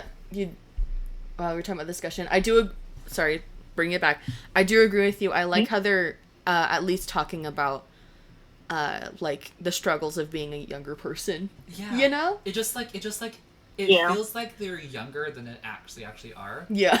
Or it feels like Tommy is like 14 or 15 or something. Yeah. To be fair, 17-year-olds are still babes. They're still babes. Yes. They just They're be still babes swaddled in the warm cloth of teenagehood.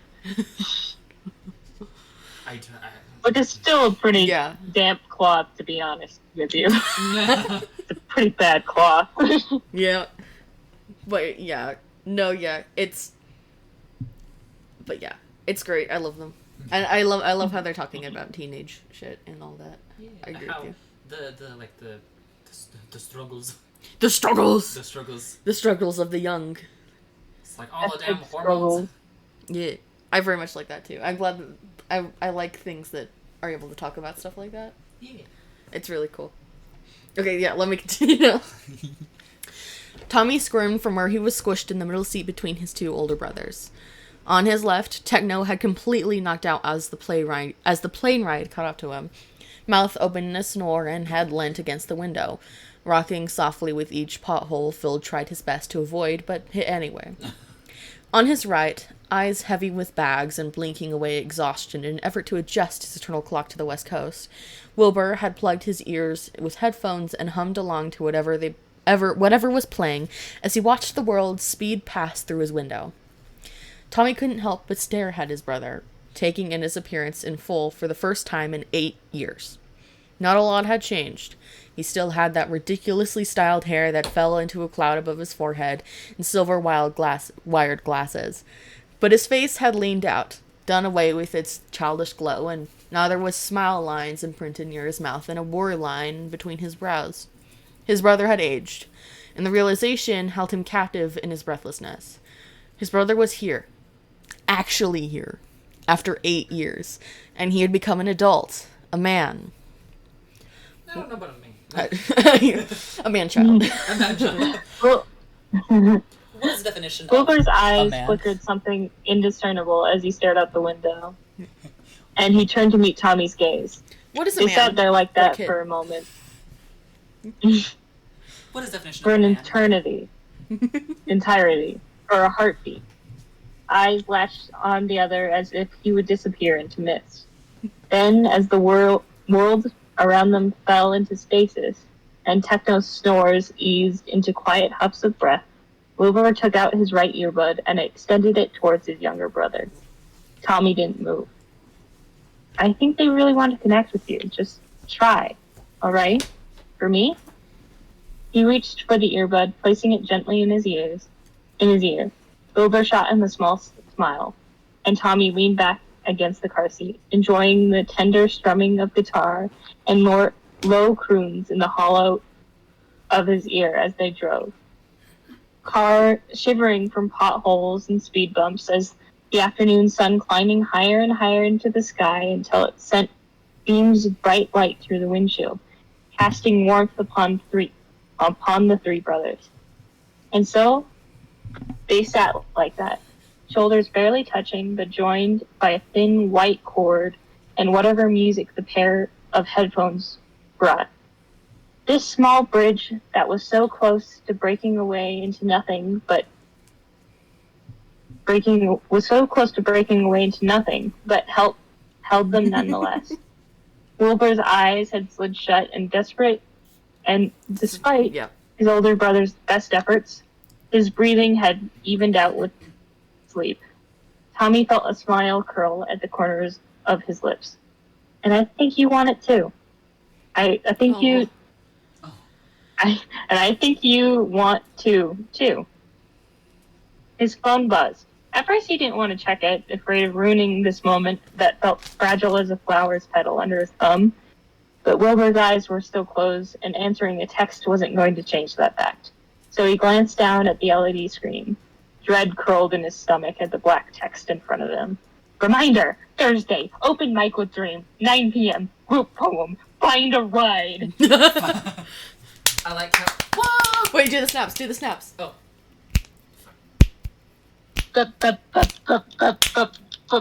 Snap. Beautiful. That's I love it. I can't do it fast enough. It's okay. But as... These losers can't even snap. I was reading the notes at the bottom of it, Yeah. and I like how it says that, Rambu Pog.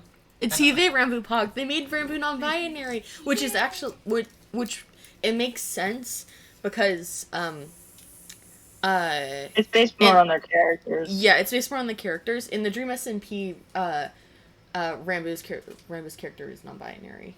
Oh, cool. That actually makes sense from what I've seen. Yeah, because he doesn't understand gender. Yeah, And he he's doesn't like, even know I what would it is. not He doesn't even know agree what with makes that. sense. Yeah. Then I like how it also is like... Also, a song I imagine Tommy would be listening to in the car is Agoraphobia. By Otto Hart. Because Agora... It's so good. It's a good song. Yeah. Agoraphobia. That was like the fear of... The fear of going stairs. outside. Yeah, it's Outside. it's the fear of. Oh, I think it was like open spaces, but yeah, or like It's the fear of... I think it's like Yeah, I think- social yeah. spaces. so just being out. Yeah. I'm pretty sure I have that. Because Corpse also has a song with the Probably. same Maybe title. like a mild version. Oh, Oh. babe. Corpse Husband. Yeah. Corpse yeah. Husband. I have really... Yeah, he has this song with the same title.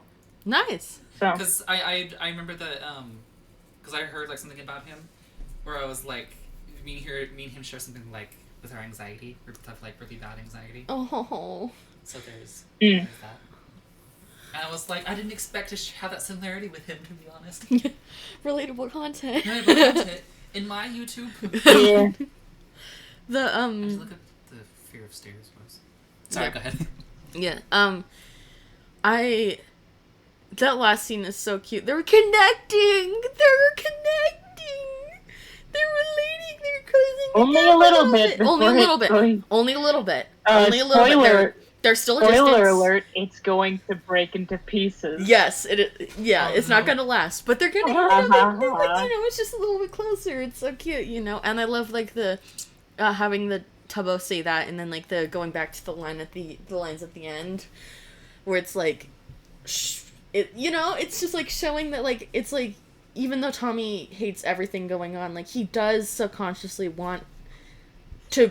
he wants to be able to have that connection again, and that's why he feels...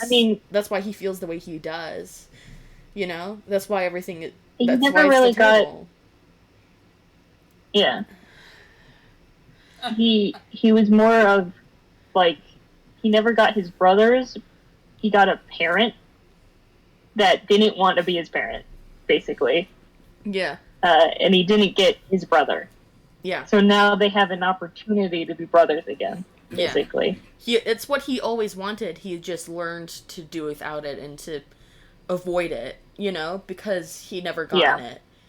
But that is what he wants in the end, Mm-hmm. And I like how they're saying that and they're showing that. That both of them You want to move to the next...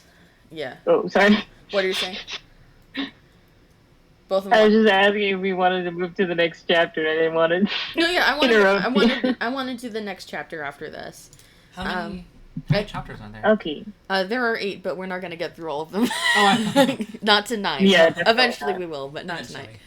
I do want to do the next chapter, and then we'll probably stop there.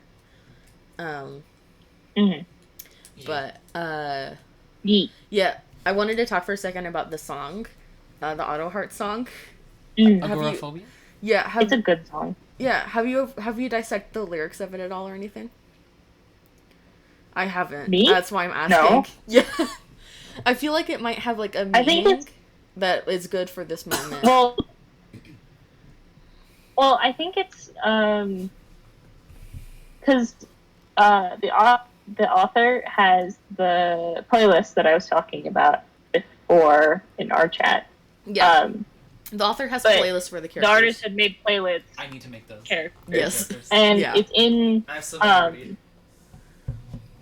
it's in Wilbur's playlist with a bunch of other songs, and I think it's mostly just about, like, anxiety. Yeah. And I guess wanting to be inside with the person you like than being outside with them. I guess. I don't know exactly, and that could be totally wrong. I'm not good at interpreting things. Yeah. That kind of makes sense where it's like, in that moment, like, then that song, if it's about anxiety, especially anxiety with people, where it's like, they're both, it's showing that they are both anxious in that moment, but they're still trying to connect. Yeah. So I like that a lot. I think it could definitely be that, because the song is, like, about being closed off. Like, I would rather stay inside. Yeah. So maybe it's about them kind of wanting to still be in their own bubbles. Yeah. Basically. Staying inside and metaphorically not as go in, like, out much. Yeah, like staying inside themselves, like in their, like, not. Yeah. Yeah. But they are extending an olive branch, as it were, even though they're closed off. Yeah. I was thinking of when I talked about, like, the fear of stairs. Yeah. The phobia word I was thinking of is acrophobia, but that's not the fear of stairs, it's the fear of intense heights. The intense fear of heights. That makes sense.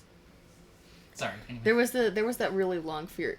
Isn't the fear of long words a really, really long word? Yes. Yeah. Yes. And it's hippo. Yeah, that's something what I something thought. something.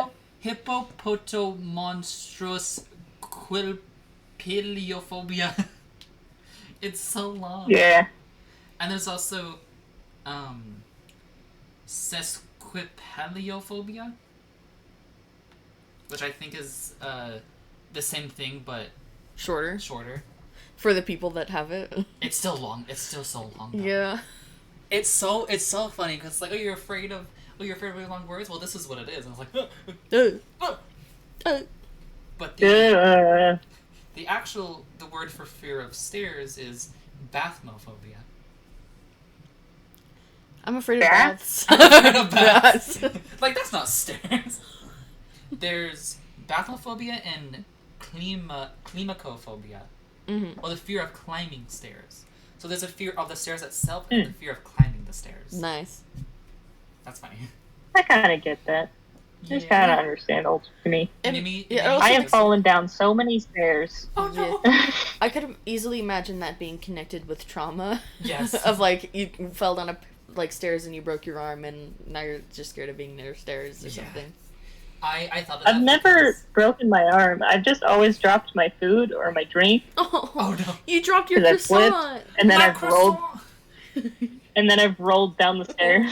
Oh no! It's so good. Get it. Surprisingly enough, the one time I dropped a sandwich of peanut butter and jelly, I did not land on it or squish it in any way, and it landed perfectly on the floor.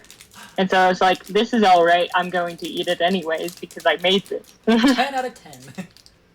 Perfect landing. Nice.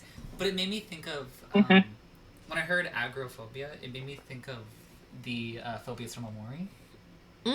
Which, so I was like, I can remember it was like the fear of the stairs, the fear of heights, but it's like it's labeled as like fear of heights, but because of like the traumatic incidents that happened in the game, it feels more like it's the fear of the stairs. Yeah, probably. Because it's the things that happened in the game was oof. Yeah, and then there's also acrophobia, which is spiders.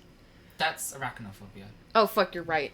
Acrophobia is the fear of heights. Damn. Okay, anyway. Do you know what arachnid is? Anywho. Yeah. Next chapter. Also, I wanted to say, I love the description of the coffee shop. I imagine it very quaint and cute. And, like, I imagine, like, the front of it having, like, those, like, I don't know, like, those star things. Like, where it's, like, there's a thing overhead in the entryway for the walkway. Yes. And, like, partially holding up is, like, the star patterned wood things, and there's, like, the vines twisting through it, you know? And then there's, like, the lights going up, and, like, yeah, it's so great. I get good imagery. I like imagery, so I get good imagery. It makes me think of, like, it makes me think of, like, our starting soon picture. Yeah. And also, like, a mixture of Sunset Cafe. Oh, shit, oh, yeah, that one. It makes me think of that, and I was like, it's so nice. Oh, yeah. We need to go there again. Yeah, we do. It's so great. Yeah. So nice. There's a really cute guy. If there's only one Sunset Cafe, we've just doxed ourselves, but it's fine. There's only one. How does that? Because I thought doxing was like you giving out your address and like. Yeah, they would be able to figure out where we live. Uh-oh. Well, not exactly where we live, but at least the general area. I know that there's like there isn't just one. Okay, yeah. Also, it's like, no offense, but we don't really have that many viewers, so it's like I don't really know. No, it's fine. Yeah, no. It's fine. They can always find the VOD. Those evil people. Yeah, I can edit out the. Who really cares? Words. Yeah, that's okay. About us. Yeah. But yeah, there's a cute guy that works there. They're great. There's a really cute guy that works there, and oh my god, that's the reason why I want to go there again. No. They're great. That's great. I imagined the look of the coffee shop in here having like a lot more like whites and like colors, you know? Yes. Kind of like maybe like pastel or something. Yeah, maybe? or like a lot of like brighter colors and shit. Like I imagine it being very like I'm trying to think of a word, like almost like kiddish cottagecore. I don't know if that makes any sense. Like contrast together, like really yeah, well. Like yeah, like good contrast and shit. Like that's what I imagined it as. Yeah. Like homey in a way that you don't typically think of as homey, because it's not like browns everywhere, you know. Homie. Hey, homie. Yeah. That's how I imagined it personally. Fellas, is it gay to kiss your homies? Always. I also like the idea that it has like a more like Japanese style kind of thing because it's called kinoko. Yeah. So it makes me think of like it has more of like a Japanese kind of like aesthetic and like style to it. Yeah, I think I thought of like the bright colors because based off of Kanoko Kingdom. Yeah. Kanoko Kingdom? Yeah, it's a place in the Dream SMP. The Dream SMP Lord Kanoko Kingdom. Wait. Which is an act like they model all the buildings, and there's a sakura tree, and all the buildings are based off And they have like a lot of mushrooms. Perfect. Japanese It's a lot style. of mushrooms. Perfect. There's a lot of Yeah, it's really cute. And then They the did really dragon. There's a dragon. Yes. Perfect. Who runs it? Carl Jacobs. Carl. This okay. Well, this technically, fanfic. okay, so Carl is the king, George is the prince, and then Sapnap is the head of defense. I see. This fanfic is like has missed so many opportunities of like making Dream just like what if like he's like the owner of like everything. Everything they go to is like hi, I'm the owner of like this coffee shop. I'm the owner of like this like the place they go to when they read the like poem or whatever. I love like he's like a worker or he's like a worker at like the airport or like I love that so much that he drives the train. it doesn't fit as much with the Man's mood works of this everywhere. fic. It doesn't fit as much with the mood of this fic, but that is hilarious because I love that trope. Yeah. It's the mysterious role of gumball trope. Yes, that's what I was thinking. Yeah, it's exactly that. It's so good. Yes. It's Larry. It's Larry. It's Larry. It's so good. Like, and just I just feel like Dream like fits that perfectly because he's like the Yeah, I know like because the- everybody knows him and he's just everyone knows him and he's like the owner of like the entire like Dream SMP and whatever. So Yeah. it's just like it's perfect. He owns everything. and Callahan is God. No. Slurp slurp. That's the real. That's the last chapter. It's just them revealing that it was all just a game played by Callahan and Alyssa, How Alyssa and Dream were just like playing like. and none of it ever really mattered. Callahan was the DM. Yeah. And Dream was playing Tommy. Perfect. That's perfect. I just feel like that's perfect. Yeah. Wonderful. But yeah, the Kanoko Kingdom uses a lot of like whites or like creamy colors and like a lot of like really bright reds in its design. So that's why I think of like the whites and like the bright colors. I think because Do you know how like Yeah. Do you know how a Japanese style like kind of like a castle, it's a Japanese style like castles Palace? or like Yeah. palaces? No, they have one. oh, they have castles. They have a Japanese castle. Nice. Yeah, there's a Japanese castle in Kanoko Kingdom. It's the one on the water. I would imagine like the outside yeah. of the cafe looking kind of like that in a way, having like that kind of like look to it. I think that'd be really cool Nice. That would be really cool. because it's called Kinoko, so it's like Yeah. Non-binary rainbow pog. yeah. Okay, next chapter. Come Okay. eating dust. Yeah, this is techno, so I should probably read part Yes. of it, and then I'll like be his like voice, and then if you guys want to switch off with me, we can do that too. Yeah, I'm okay with that. Okay. I'm Tommy- reading all of the Wilbur part if it comes up again. I love Wilbur's inner monologue because I hate him so much. Mads has a hate relationship With techno? with Wilbur, Oh, and this fic specifically. why is that? You'll see. Uh-oh. Yo, hey. Oh, you'll see. You'll see. Hello. Uh-oh. Hello. Who art thou? welcome. I mean, this Oh, is that's- good because we're on a new chapter. Hi, Char. So, Hey, Char. Hi, Char. It's my friend. You have friends? No. I'm not. hello. We are on the 4th chapter. We are just about to start it, so this is a great time to join. Yeah. Mhm. Yes. Mhm. I know who you are. Fucker. Bitch. Oh, bitch. Here are the warnings in case you're just tuning in. Oh, and just so you know, Char, I realized that when compared to when you type in a message, when it actually shows up when we see it, it's a little bit slower.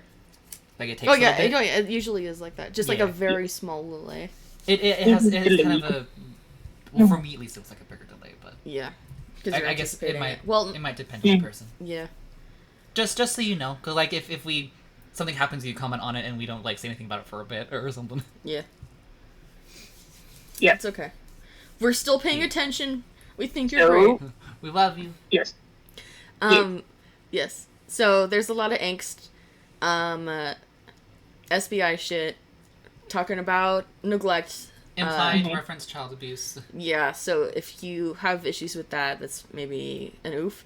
Also, this chapter specifically, trigger warning for yelling and familiar arguments in the first section. Discussions of poor mental health and self-destructive habits, vaguely mentioned in the last section. Yeah. So if we approach that section and you're like, I don't know if I can handle this, you can, like, exit for a little bit and come back in a bit. You know, all that. Yeah. Oh, we didn't read the chapter title of the last one. Oops. I do the very thing I hate. I do not do the good thing I want. Do the good That's thing. okay. He's fine. Title from Eating Dust by Joyce S. Brown. Again, real poems. You can look them up and overanalyze them. Yeah. If you have said interest. Yay! Poetry! Okay, let's start. Come. Nice. Yeah. Okay. You think. Let's go. Who's are we? I'm reading right now. Tommy had changed. This, in and of itself, was admittedly not a very astute observation, or any news either. However, Technoblade was a researcher. His profession was one of inquiry and following trial and error, of questions and their results, and so he would start with the basics. Tommy had changed. Not only physically, but assumingly mentally as well, over these past 7 or 8 years. While Techno might not be able to discern the evolution of the latter, just by the metric of height, he could see how time had passed. The kid had shot up like a beanpole, looming over Technoblade, who stood at a somewhat frustrating 5'10", and tall enough to reach Wilbur's eye line. When the teenager had first slid out of the SUV to help them load their bags at the airport terminal, Technoblade had briefly been unable to recognize his little brother, and he was unable to ignore the lurch in his gut at the realization that all it took was a glance to cement the fact his brother had become someone unfamiliar. Sure, there were still the dewdrop blue eyes, though they were now speared with pigments of gray. There was the tufts of blonde hair and barking laughter that silenced all other sounds, waves hovering. But all felt like nothing more than residue from a childhood Technoblade had missed. He knew that Will saw it too, from the way his twins' eyes lingered on the teenager's blonde head of hair from their seats in the corner of the coffee shop. How he straightened his spine when Tommy passed, as if to say, I'm still taller than you. That, at least, will remain. I find it so funny when, like, younger siblings are way taller than their older siblings. It's so funny. It's so great. Yeah, Wilbur's still taller than him in this, but Tommy is way taller than Techno, and it's so good. Is that accurate to, like, real life, or is that... Do you know how tall Techno is, IRL? Yes. Oh, well, there we go. I think Techno he's a bit taller than Phil, but he isn't taller than Tommy because Tommy and Wilbur are freakishly tall. Yeah. So I know that, like, Rambo is even more freakishly being tall. over 6 foot is freakishly tall. Yeah. But Wilbur is just tiny, like an inch under Rambo. So Nice. There we go. It's accurate. Nice. Mm-hmm. And sure, Wilbur was still petty, and sure, Techno was being stupid in thinking his little brother would go unchanged in 8 years. T-T-Y. I'm petty all the time. Sorry, go ahead. But who could blame him? No matter how old he got, how he outgrew the heights penciled in on the kitchen wall, how he had returned to a stranger in the place of his little brother, this home and its inhabitants would always remain unchanged in his mind. There would always be the creaky step on the back porch and garage door that jammed. There would always be a father with a kind smile and kinder touch who made hot chocolate after nightmares. The brothers who kept him up at night were with unrehearsed bedroom concerts and too loud laughter. There would always be his childhood hidden in the details. But what happened when you left that childhood behind? Technoblade was an academic. He was not used to being out of his depth. So he started with the basics, observing his little brother for any sign of change beyond the physical, analyzing every twitch of his hand and worry line upon his forehead. As he watched the boy interact with his friends at Kanoko's, straining his ears to overhear the teen's conversation, he had come to 2 conclusions. 1. Tommy and Phil were not close, or at the very least, were currently in a spat. Spat. I forgot they were British. Techno isn't British. Yeah, but everybody else, he's just an English major. Yeah. Oh. The boy had determinedly ignored... And actually, technically... Yeah. Continue. Technically, in this fic, they're not British, they're from California. Yeah, they're all English in this fic. That's funny. Like, they're not English anymore. There's something like the way that they talk, like British people talk in this, and it's like, that's funny. It's English Britain. It's fine. It's English Britain. Dark Souls? Mm-hmm. 1. Tommy and Phil were not close, or at the very least, were currently in a spat. The boy had determinedly ignored his family as he chatted up the barista and sat with his friends. It made sense for him to be wary around Wilbur and Techno.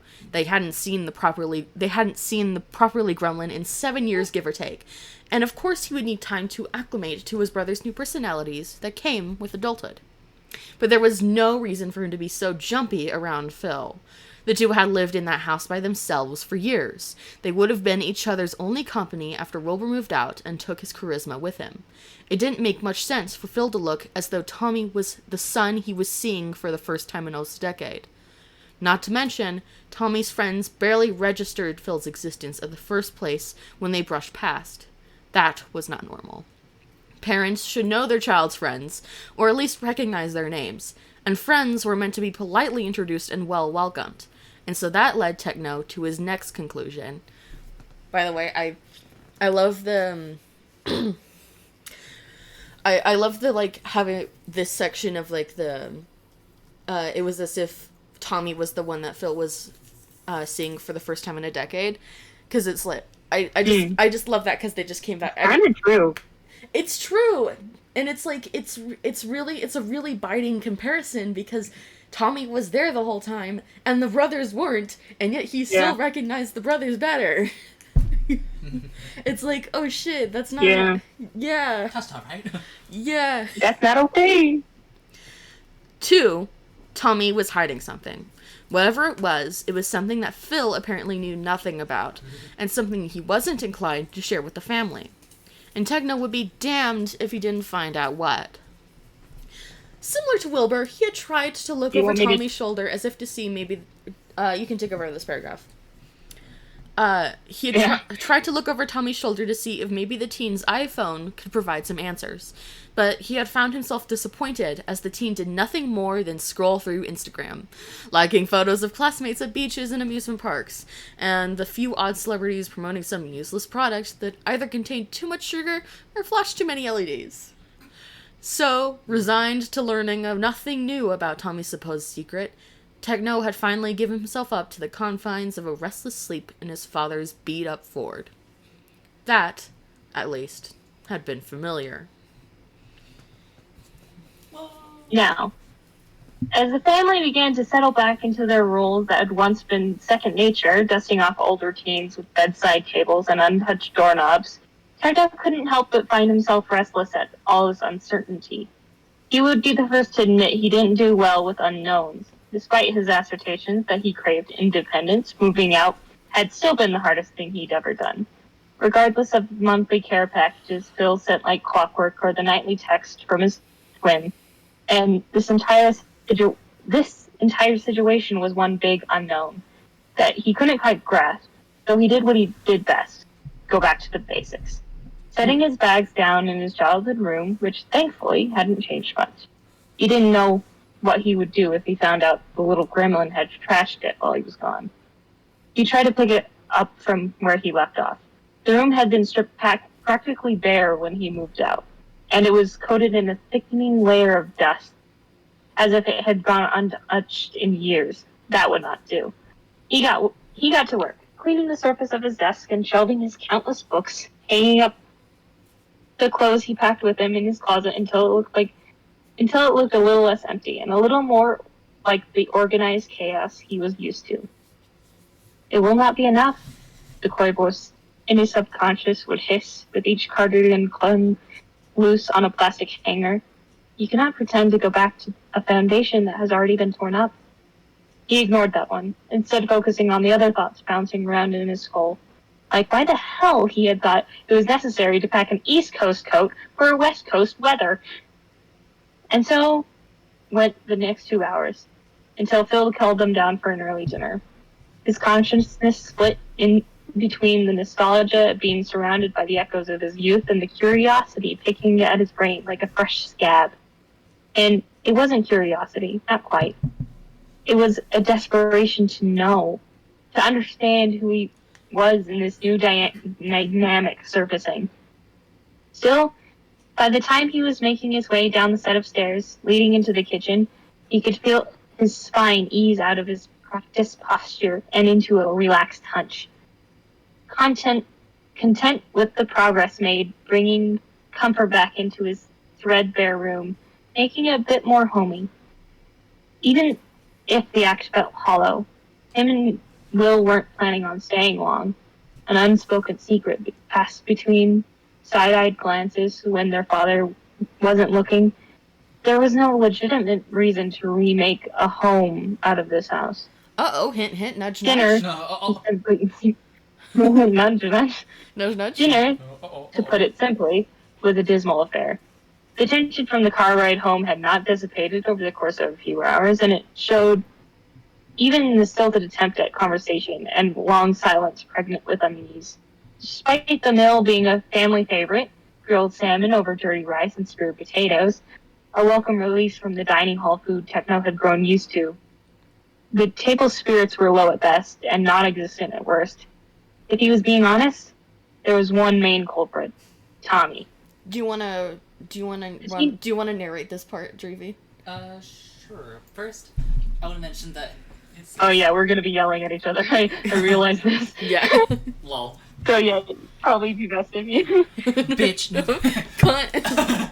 I also realized that there's a part where it says, which was a big no-no of Phil's, and it's the word no-no brings back. Oh no. I'll talk about that later, but it's not bad, but it's just, well, it's a little bad, but it just is funny. Aw. Okay. So where? Oof.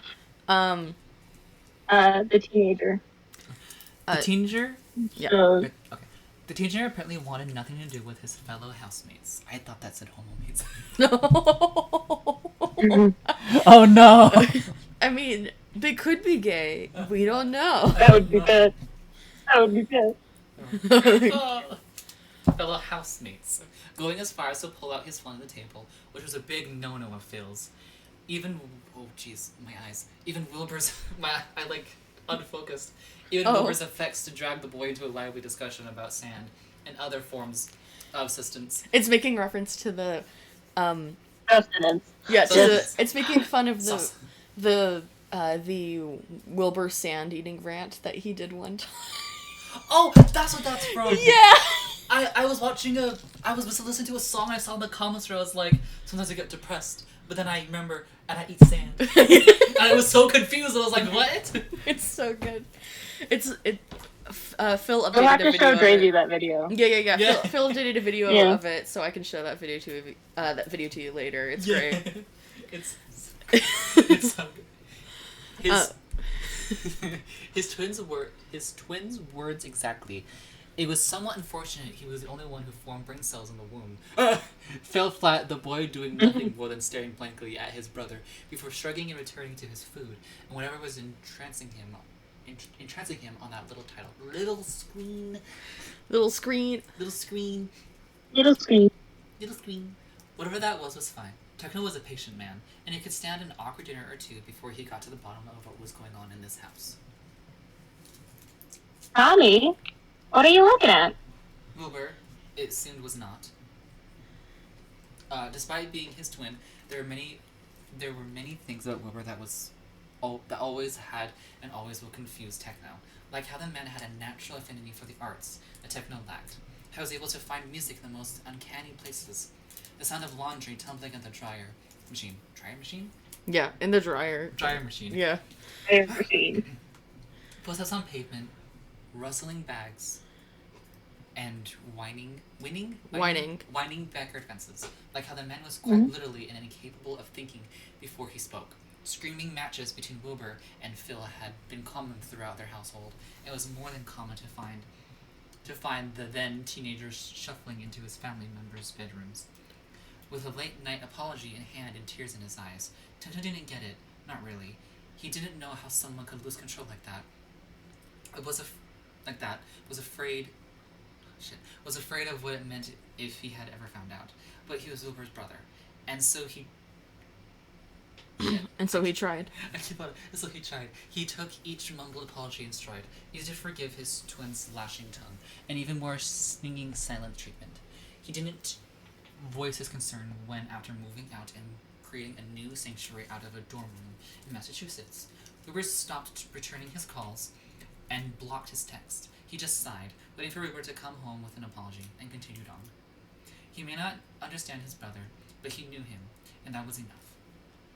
But apparently, he didn't know why, for the ever-loving fuck, Wilbur had decided to antagonize their little brother. What? Tommy's eyes tore away from whatever they had been pinned upon, blinking owlishly as he stared at Wilbur.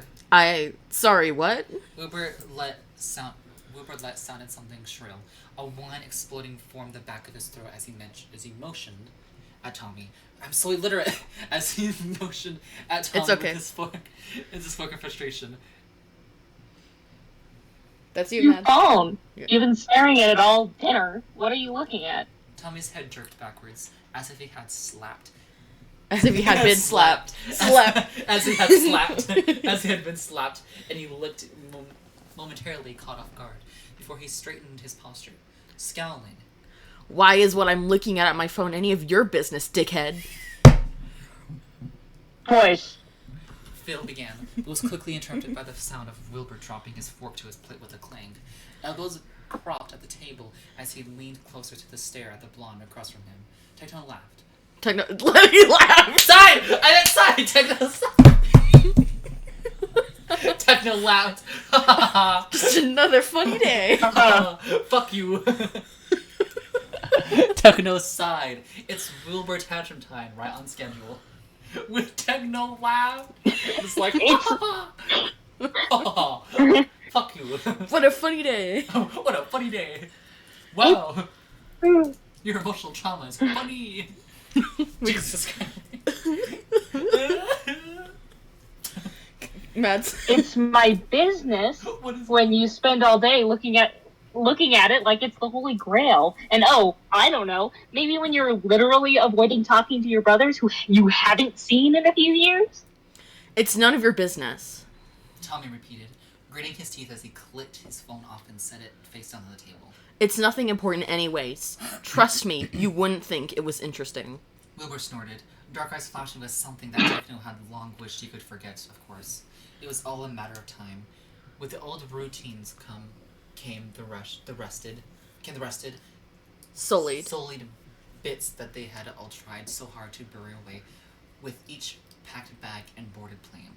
Techno knew Wilbur was trying to be mean. Phil knew that. Will knew that was Will deep down, and hopefully Tommy did too. But Wilbur didn't react well to being told there was something he wasn't allowed to know. They were similar in that way.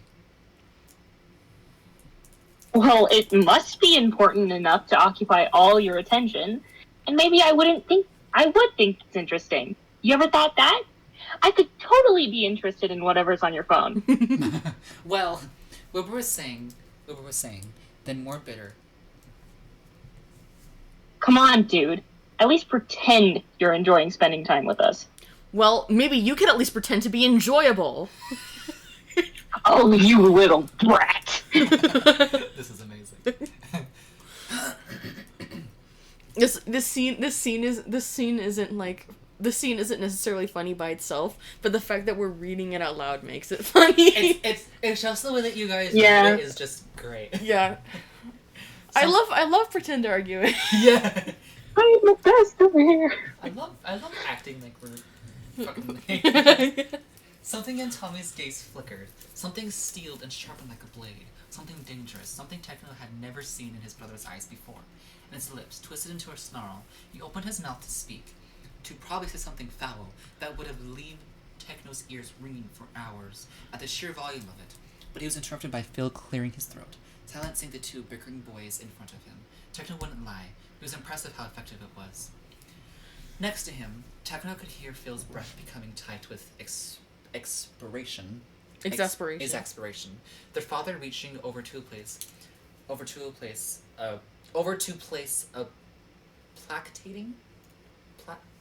placating. Yes. Placating hand on Wilbur's forearm and sending Tommy a pointed look. Boys, he said again, voice heavy in worriness. No fighting, not on your first day back. Wilbur, please respect your brother's privacy, and Tommy, put your phone away. It's rude. I thought I taught you better than that.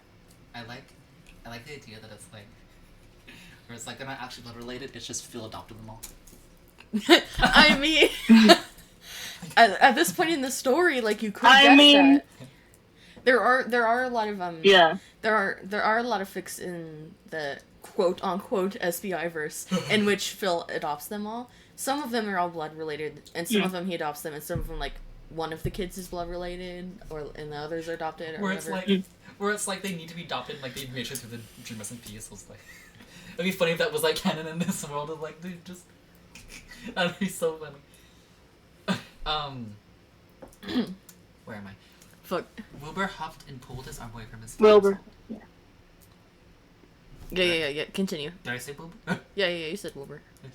Wilbur huffed and pulled his arm away from their father's hold, looking miffed but nothing more, nothing less. Tommy, on the other hand, physically recoiled, his eyes shining with fury. I almost said fury. The lightning before a thunderclap. Techno had rarely seen his brother that angry. It was an emotion reserved for stolen DS cartridges and missed sleepovers, but never for family, never for Dad. And what had happened between the old man and the kid? What had happened that Tommy felt so uncomfortable turning a burning glaze upon their father? Not even one suited for a domestic spat over dinner. Again, there was uncertainty. There was uncertainty. Again, that was stranger. Sorry, Dad. Sorry for me. Wilbur muttered, following due course towards the resolution of tonight's Wilbur tantrum. Phil loosened a sigh and turned to the youngest hopefully. A nervous smile on his face as he waited to hear whatever would come from the teen's mouth. When it seemed like nothing was to be uttered, Phil gave a firm... Tommy? Fine. I'm sorry. He groaned, leaning back in his chair as he glowered. What the hell kind of words? Up at his brothers. Techno raised an eyebrow that was easier than expected. That you're a massive prick. That's great. Like, I'm sorry that you're a bitch. You're a bitch. You're a fucking dick. That you're a bitch. Fuck what? Okay, well, it wasn't that easy then. And there's that clap of thunder. Phil squeezed his eyes shut, and the crow's feet near his temple became more pronounced. Tommy, go to your room or apologize, please. Tommy's smirk promptly fell off his face, and his mouth fell open in a gaping, "Are you kidding me?" The teen continued to sputter, face screwed up, and cheeks puffing his indignation as if he was trying to say something. But his growing frustration left him speechless, and spitting at Phil's stony expression. Techno waited for the cursing, for the loud-mouthed boy he had grown up with to rear his ugly head at the rain that came with the storm to begin pounding down. But as Tommy drew himself out of his chair, in gangly bones and cutting eyes, the teenager just shrugged and murmured, "Whatever. See you later," before dashing away to his room. Each step a quiet, retreating clash of thunder that grew further and further away until no lightning was in sight. Another break in the old routine. Sorry. Yeah. And so that led Techno to his third and final conclusion. My hands filled. Yeah. I don't think third and final conclusion of the night. This whole bonding thing that Wilbur had his heart set on. The last hoorah before Tommy applied for his college, and this house became nothing more than a museum to leftover memories. Before they told Phil and Tommy the true reason they were visiting. Well, it was going to be a hell of a lot harder than they thought. Ominous. Oh. They keep hinting at like it's like the true reason they were visiting. Like it's like there's something going on that we don't really know. It's like what's going on here, you two? Yeah, but What's going on? I love. Yeah, I love reading Techno's POV because I love the logical shit. I love reading that. Yeah. Also like there's the build up to like I love the clap of thunder thing, like comparing comparing Tommy's I guess like a outburst and also like disconnect from the narratives of everybody else. Yeah. You know, like the disconnect between them. I love how it's like a tense build up and then it's like his rage. I love how they describe his rage as like something that is very, very powerful, because it is. I like the metaphorical, like, boom of the thunder and no more lightning to be seen, and like his anger. Also that like it's with rain, so it's like the whole thing of like the build up, and also like it's a very intense and sharp anger that is accompanied by a rain, a sadness, and that it works really well. It makes it very atmospheric. Makes it very like aesthetic. Yes. It also makes it like the writing makes it like hard for me to like whose side to be on with that, or like if there even should be a side, you know. Yeah. I probably shouldn't be a side, but I mean. Like, yeah. In this fic, obviously I'm always on Tommy's side. It is mostly from Tommy's POV. So for the most part I'm on Tommy's side, but yeah, I agree with that. That doesn't necessarily mean, though, that other characters in this fic are not valid, you know? Or that they don't have their own struggles, because they do have their own struggles. I would like to say that I do understand Wilbur's perspective, but also I want to punch him in the face. Yes. And also that, like, I don't always, even though if, like, I am, like, on Tommy's side, I don't always agree with everything that he says or does. Yeah. But it still makes sense, considering everything. Yeah. Yeah. Mm-hmm. That one part that was just funny. It's like, I'm sorry, you're a massive fucking prickhead. You got fucking dick. Fuck you. You're a bitch, motherfucker. Nah. Nah. You want me to do this one? Or No. I can do the next 4? Is this... or do you want to do the next 4? Is this Tommy's? This is a Tommy POV. Okay, yeah. You start, and then it'll switch to me. Yeah. Okay. The first word out of Tommy's mouth when he shut his bedroom door was fuck. That entire dinner was a circus. One of water-drenched clowns and prowling lions and whips. He hadn't fought with anyone like that in a while. There was no reason to. Phil was always gone, and Tubbo didn't take that crap and made sure Rambo didn't either. So maybe it was just a bit of pent-up energy he needed to expel. Nerves that were still alight with worry over his open mic and his brother's sudden arrival. But still, he didn't know why he'd gotten so defensive when Wilbur had asked about his phone. It wasn't even that big of a deal. Wilbur was just being an ass and trying to get up in his business, but God...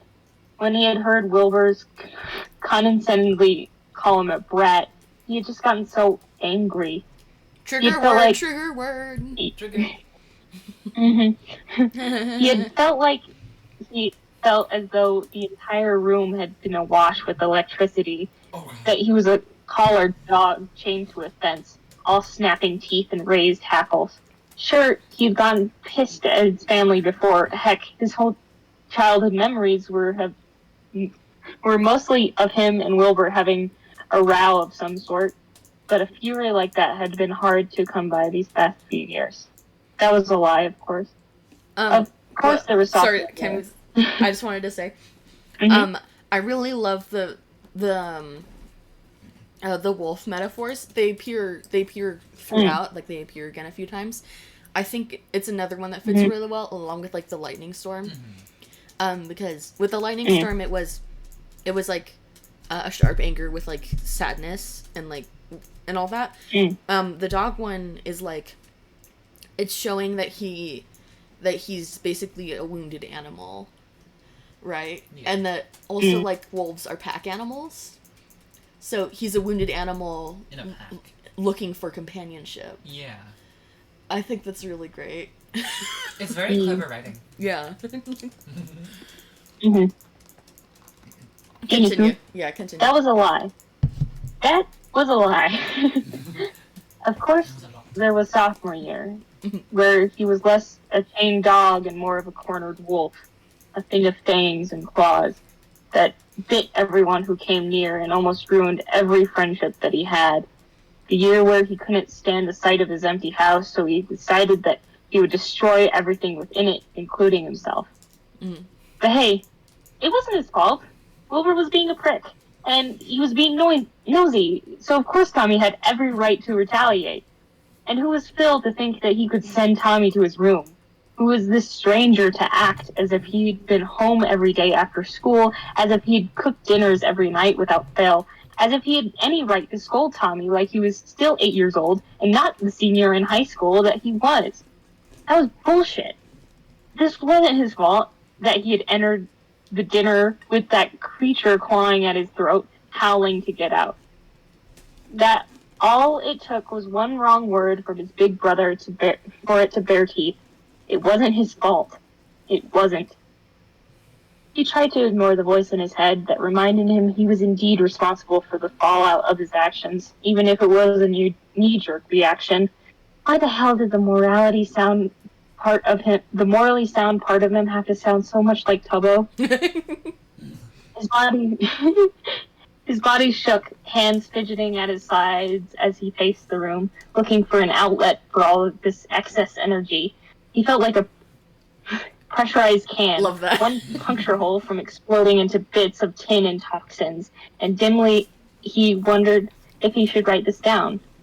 Huggy always said that writing was a good way to decompress after an emotional experience, and heck, his best poetry was always ones in the aftermath of whatever had ruined his day, but it just felt too raw, too much. There were too many thoughts, too many metaphors swirling around in his head in an attempt to pin down to language. Hurricanes snapping telephone wires, shattering plates, things that were combustible and things that were too heavy to float. All of it was crashing down on him. He couldn't think beyond the images bombarding him, beyond the itch that on his palms and the ache under his knuckles to write, but the inability to pick up a pen. He couldn't do it. He couldn't do anything but pace the length of his room, taking out his hands and muttering lines of poems he once read, all haphazard and fragmented. He needed to calm down, needed to get the monstrous anger out of him before he began to destroy everything again. He forced himself to sit at his desk, flicking on his trustworthy overhead light and prying open his government textbook. At least he could put all of this excess energy into doing summer homework, even if he hated it. He just couldn't write right now. Not while he was still feeling like this. Processing. You're processing. A voice that sounded a bit too much like Mr. Sam. For comfort hummed reassuringly. Just give your hands and your brain something to do. You can always write later. Can I continue from here? Right. Processing. Okay. Oh, yeah. Sure, go ahead. I just like it too much. Yes. She's like, no, mine. Mine. Mine. My pick now. I'm reading it all. Yeah. I am the only narrator. How? Yeah. I feel like I talked about the dog metaphor too early, but I was just like, it's the dog metaphor. Yeah, it's great. He is but a wolf. I am but a man. Scaramouche. Wish to do the fandango. Thunderbolts and Scaramouche. lightning. Very, very frightening. Galileo. Galileo. Will you let him go? Let him go. No, let him no, go. no. No. Thank you for the gummy. Yeah. I split it in half because it was the last one. Nice. Okay. Let me continue. We both took it. Right. Processing. That he could do.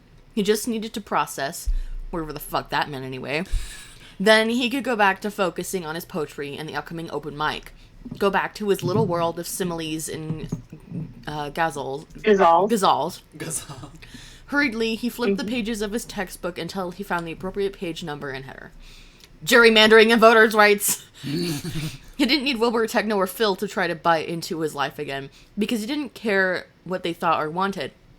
Wilbur's adamant need for his attention and Techno's cool indifference was just another fixture of his life he had to adapt to and overcome. He didn't owe them an answer to what he was doing or who he was. Didn't need to give them access to his life again, because he didn't care. What is gerrymandering again? I don't... It's when they split the counties for the vote, but they split it in a really, really weird way, so that a certain party wins the majority. Yep. So it's not technically legal, but they still do it. Yeah. The government is corrupt. Oh. Wow. Wow. Wow, really? I like overanalyzing things. I didn't know that one. I like overanalyzing things and applying meaning to things that maybe don't have any. I think like having I was just trying to make sense of things. yeah. I think maybe having that be the subject that he is studying is kind of interesting, because it's like it's I feel like it might be hinting at like it's like his vote isn't being counted, like he's being gerrymandered. You know, like like the the importance of him in the family is being split in a way where he doesn't win, you know, or like his vote doesn't count. You know, that makes sense with one of the chapter 7. Yeah, it does. Chapter 7. Have you guys read this? That makes sense with chapter 7. We really like we have read this already. That is very fair. Yes. Draven has not read We this. have read this already. I have read the last chapter like 3 times. Oh. Or chapter 7, not the last chapter. Yeah. Fair. I love chapter 7. It's a Chapter good 7's a great chapter. It's a good chapter. You said there was 8 chapters to this? Yes. So meaning we're halfway through. Yes. We're at the halfway point of whatever has been written. Yeah. Do you So know if this has been like completed, or just like 8 is so much they've gone to? it hasn't been completed yet. Also 8 is just as far as they've gone. Yeah. Okay. Downstairs, he could hear feet shuffling and the sound of plates being washed and dried. There was the murmur of voices, some raised, some horribly quiet, and he couldn't help the tumble of his stomach. He gripped his pen tighter, the ballpoint tip hovering over the lined paper as he hesitated, glancing blindly at the textbook before pressing down hard. But the truth was, he did care. Dangerously so. It had been practically 8 years since he had last seen both of his brothers together, had heard Techno's low drawl, and felt Wilbur's breath flutter near his ear as he whispered a crude remark under Phil's keen eye. And he missed it. Tommy missed all the things that came with brotherhood. Popsicle-soaked t-shirts and running through sprinklers, kick shins under kitchen tables and misplaced laundry, shoring blankets and popcorn bowls, laughter. So much of it that he thought his heart would burst from the euphoria charging through his veins. All the images he had tried so hard to lock away under metaphors about streetcars and tightropes. He didn't want to admit it to himself, open his heart again to be brutally torn and squashed upon the pavement. But he missed his brothers. Ooh. Under his pen, the ink pooled, pressure still unflinchingly being applied to the single mark he had started until it began to flood his paper, crinkling it as it soaked through the thin sheet and onto the wood of his desk. But God, he was much more afraid of what they would say if they found out about his poetry. I thought he was gay. But he was gay. Can I take it? He's in the closet. Can I take it? It's a gay metaphor. Uh-oh. It's all a metaphor, man. This entire poem, this entire fanfic is just... It's all a metaphor. It's all a metaphor for being in the closet. My God. It could be. I could overanalyze it that way. I want to read again. I could spin that argument. I could. Yeah, I mean, you could. But no, I don't think it is. No, it's just funny. Yeah, it's funny. Can I take it? I want to read. Can I read? Yeah, read. Go. I want to read. Yeah. I'm obsessed with reading. Yeah, you read the rest of the chapter. He wasn't stupid. Yeah. He wasn't stupid. He knew both of his brothers had a fluency for literature he had lacked up until recently. Wilbur was a musician, a poet in all meanings of the word, able to twist language to wrap around his melodies in a way that left Tommy breathless from envy. And Technoblade was a rising English professor, for Christ's sake. And that they could pass accurate judgment upon his work. What would they say upon hearing his words? Would they find him worthy enough for this title of poet he clung to? Or would they scoff at his fledgling attempts at art? But he was also terrified what would happen if they did find him worthy.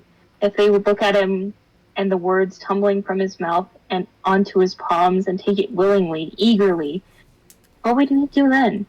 He wouldn't be their little Toms anymore, of clumsy words and childish hands.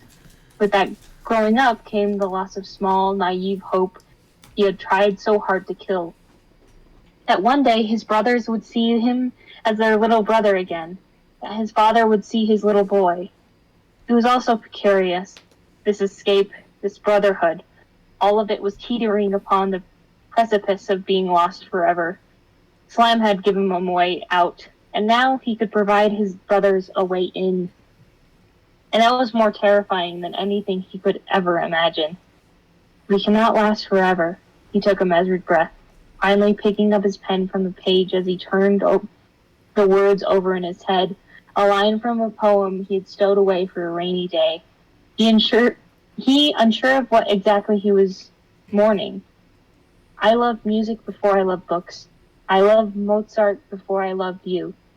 The pen clattered to the desk as it fell from his fingers. He shut his government textbook and leaned back in his chair as he sighed, hands finally laying still from where they spasmed and arms growing heavy. There was that fear again, that whatever he had loved before poetry would be able to find its way back to him, that he would be forced to look at that growling creature housed in his throat face to face, and he'd be forced to let it go free. He had to face his trauma! And there was that child hope, too. Still unkillable, still thrumming. Tommy gave a wry smile, a thing too frayed with hurt and bitterness to really be considered a smile, but just fractured enough to be considered one of Tommy's. There was something to be said for a heart in conflict, something that begged to be immortalized and drawn from the abstract into tangibleness, begged to be eulogized. That was the thing about being a poet he hadn't signed up for. You were always finding new ways to befriend the monsters you kept under your bed. So he picked up a pen and got to work. He's embracing his inner conflicts and his trauma. Oh my god. There's he'd finally have to set the wolf free. I think that's like that is a good. Yeah, finally to set the wolf free. I think it's finally well, for one, letting go, but also finally telling people about how he's feeling and what's going on. Yeah. Because he's he's trying to keep himself restrained. Being okay with being vulnerable, really. Yes. Yes. Letting him express himself. Yeah. I really like that. It's a good line. I also like that last section that you had read. It really makes me think of the circus metaphor specifically, where it was the teetering on the tightrope. Oh yeah. Or wasn't he was sitting on a tightrope, or he was. Because there's that poem that he mentions all the time. I mean, maybe. Well, not animals, but they were acting like they were circus, True. That wasn't Techno's POV, I think, but it's still a very good comparison. Yeah. But yeah, it is the circus metaphor. But it's a. What were you saying, Matt? It's a metaphor to an earlier poem that he referenced. Mm-hmm. I can't remember what it's called. I think it's in the first chapter. Yeah, but he did a conversation thing with it in order to get into the group. It was in the first chapter. Mm-hmm. Yeah, it talks about how writing poetry is like being on a tightrope, because you're always teetering between two extremes. Like telling too much and then like overdoing it and not telling enough and not like sympathizing with the audience, basically, or having the audience sympathize with you.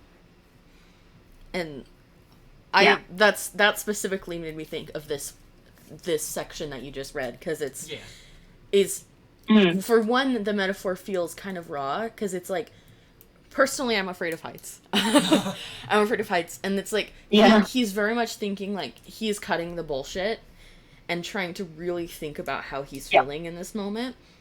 And so you can feel the genuine fear, and you can also feel the genuine, like, he doesn't know what to do, but he's trying to push on forward, and it's like he is teetering between the extremes, and like it's of like of total collapse and then like shoving it all away.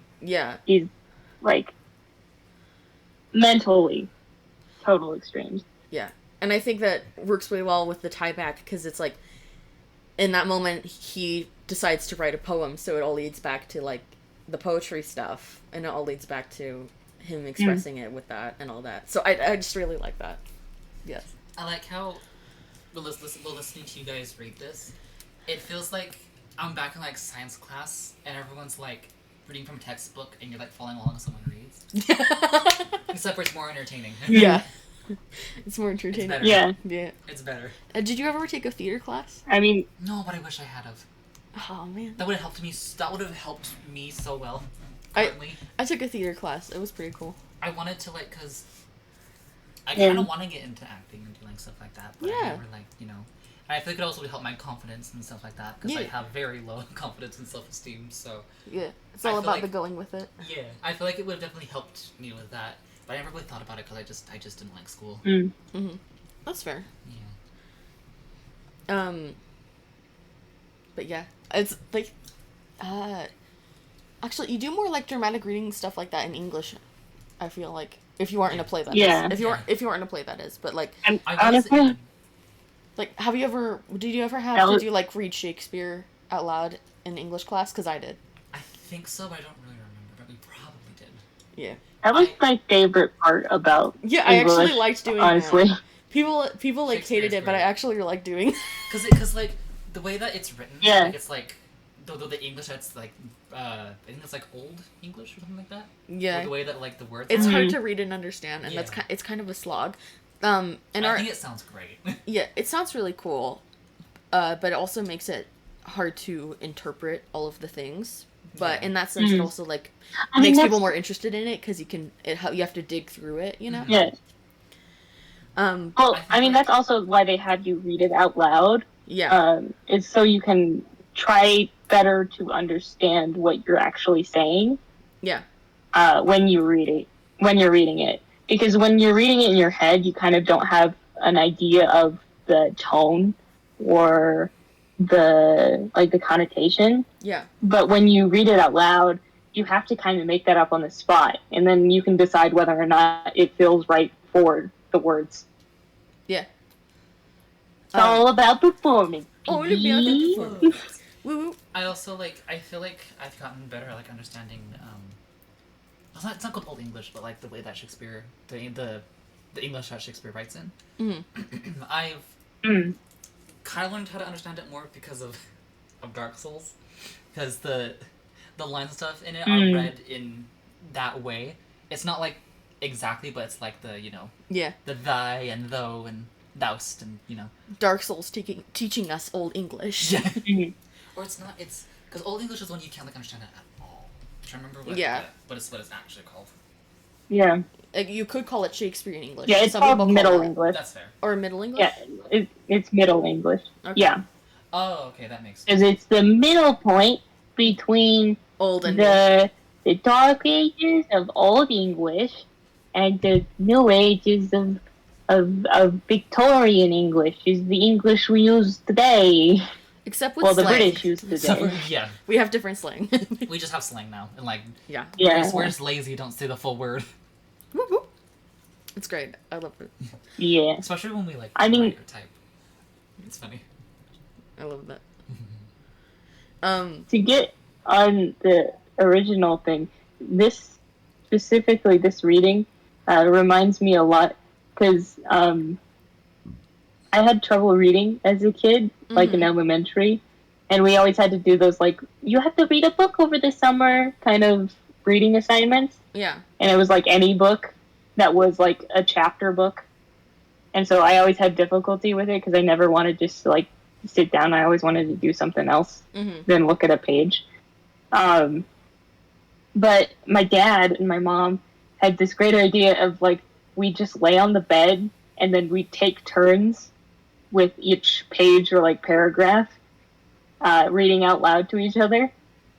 Aww. So we take That's the great. turns of reading these stories out loud to each other. That's super sweet. And so Oh. that's Unlocked what it Mads reminds lore. me of. We just unlocked Mads lore.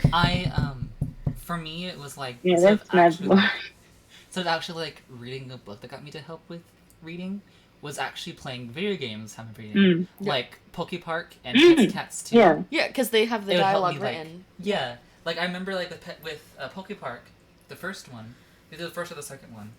I remember like that helped me like getting to read it. Mm-hmm. So my mom would have me like as I was playing it, have me like read this up out loud and like to like that actually like really helped me. Yeah. It was actually something that I like enjoyed and I could like focus on. That's nice. Yeah. Oh, it's the hyperfixation.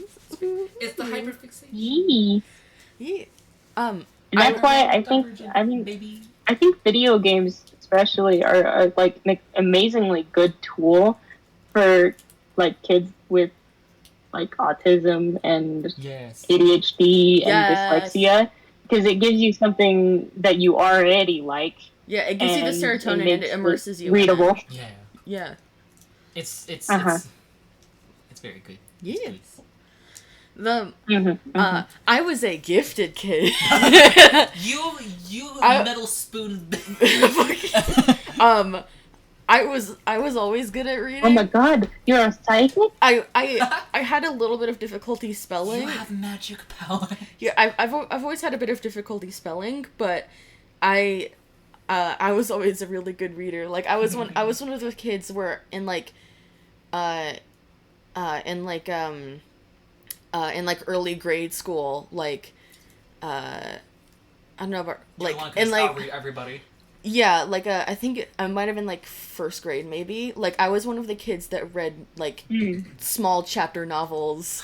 And, You're like I was in the good reading group. Like you're like 5 years old reading from like a No, I was- giant novel. so I mean, from... Because, I mean, I was also in the good reading group. yeah. I didn't want to be in the good reading group Oh because I didn't have a passion for reading. yeah. Yeah. No, I mean, no I liked serotonin. reading with No my parents, serotonin. and I liked reading small things, but I wasn't a big chapter book reader. Yeah. Like, I never got into the big series that were popular when I was in elementary school. Yeah. Yeah. I I had my own books, and they were different. Yeah. I tried to get into reading, but it just didn't work. I liked reading sometimes, but I was never truly into reading until fanfic. Oh yeah. Yes. There were some book series I had read, Definitely. but I was never like the big book kid. I just was good at reading, and then I never really got into it until I started reading fanfic. I never really remember being like. I know I definitely wasn't good at reading like at first, Mhm. but eventually I did get like better and like got like to like that part of like the kids that could read really well, Yeah. and I was just like, I can't focus that well on this shit. ADHD brain. ADHD brain. We cry. Just like my brain goes somewhere else, and then I have like a harder time reading, and I was like, well, Well, there it is. or it's something. I was like, I just know sometimes I have like a difficult time reading. Yeah. It's like, oof. If we read the chapter notes. I have love hate relationship with this chapter. She's written entirely on a plane on a red eye flight. Oh my god. Is any areas of the past to blame onto sleep deprivation? Deprivation. It's also strange, but also fun to write from Techno's perspective, so hopefully that turned out okay. I'm to make close. The devil works hard, but fanfic writers work hard. Definitely. That's- Oh my that's- god, I can't believe it. That's like the porn ones work harder. Oh my god, it's true. I don't know how they do it. I write like I don't know, like 3 pages, and then I'm like, well, I don't have any more ideas for any more scenes, so I'm just gonna stop, and then I never go back to the fanfic that I'm writing. Yep. That And sounds it's about just right. like, It's like, oh yeah, I was reading that, wasn't I? Yeah, that's the big experience. so the fact that I found there's people actually finish fanfiction. Yeah, it's like a wonder that people can actually do that. Yeah. People that have the motivation and like the brain knowledge, cells. the brain cells for it. Yeah. Yeah. There's compilations on like YouTube and stuff of just like the like people like in like the notes or in like the descriptions of a fic, like the writer being like, sorry I haven't updated, I was in the hospital for a week and I'm still in here, but I've gotten better, so I decided to write this chapter. Like Jesus Christ. like literally. It's like, Yeah. like, are you okay? Braver than any U.S. Marine. Yeah. Fanfic writers. So yeah, that's kind of Truly, on some of them are braver than U.S. Marines with the kind of stuff they write. Jesus. true. Yeah. The poem. Have you seen Heatwaves? Wow. Yeah, there's some works. There's some words. The poem Tommy quotes in the last few paragraphs is "Birthday" by Richie Hoffman. I totally check it out. What in the last paragraphs? I think I actually... I think he meant this. Did I look at that one? Because I looked at Forever. some of them. And I love music before I loved books. I loved it before I loved you. Oh yeah, I didn't get to talk about this line. This, I think it makes me think specifically of Wilbur, because it feels like just from my interpretation of like that line is him thinking like Wilbur saying it, and that's why it's making him sad, because it's like it might also be like him of like loving poetry, but it feels like he's thinking about Wilbur, where it's like Wilbur loved music before he loved Tommy. Yeah. You know? Or like music was always his first priority, you know? Yeah. So that I love that. It's really great. I love the raw lines. Yeah. But yeah. Oh, I'm so excited for the next couple of chapters though. Yes. Same. So we have to do this soon. I'm actually really enjoying because this. Yes. Oh my god. I'm glad you were. They were so fun. Yes, they were great. Yes, I really want to. Oh, especially the next one. Oh my god. Sorry. Yeah, I don't remember. I just got excited because I just looked at the next chapter. Should we? I just looked at the next chapter, and it's the vulnerability poems. Ooh. So excited. Vulnerability. That's my favorite. It has some of my favorite lines. But do we want to look at the quote? What? I was like look at the quote and like the notes before we end on this next chapter. Oh yeah. Yes. The notes and the. We get excited. Yes, next chapter. The vulnerability one. Oh yeah, I'm excited for this next chapter. I'm excited. Yeah, I'm also excited for you know what chapter I'm thinking of, the one with the big poem. Yes. I'm also excited for that one, but this one is also good. Also, I noticed how it says. Yes, the next one. Also, y'all are so nice, and for what? / pause. Is it pause or supposed to be pog? Pause, so it's positive. Makes sense. Yeah. Mm-hmm. Chapter title, okay, My Darling Turns to Poetry at Night. That's so great. That is a really good. My darling turns to poetry. Such That is a really good. Yes. I think actually this was one of the poems that I looked at, and it's a nice, really nice poem. What's it about? If I can remember correctly, it's about like, let's see if I can remember. Let me look it up. Okay. To see if I actually remember it correctly. By Anthony Lawrence. Okay, this chapter is a bit heftier and also written at 2 a.m. So excuse my mistakes. But unfortunately, that's the only time when inspiration will strike me. Also, y'all are so nice. For Ooh. what? Positive. The next chapter is going to have implied car crash and amputation. Also, mention of firearms and guns. So if that says anything, yeah. implied, so like doesn't like imply that it might have happened or it did happen. It implied that it happened in the universe. In the yeah. I'm just meaning like, do they like talk about how like, so like either like it just happened or they talk about how it like happened to someone in the past? I don't know. Wait. I think it's just talking about just firearms in general, not because it like they probably say something that implies that there was guns. No, I mean the car crash and amplification. Oh yeah. Like past the car stuff. crash is like, implied. Yeah. Yeah. Yeah. Okay, that makes more but sense. not really outwardly said. Yeah, but you get the context underneath it. Yeah. I don't have an issue with it. I was just curious. Yeah. Yeah. But yeah, there we go. So yeah, I'm actually excited for this chapter too. Now that I know which one it is. I actually like that. That was actually great. Yes. Yeah. It's actually very well written. I know, right? And I love analyzing it. And like, once I finally get this shit uploaded to YouTube,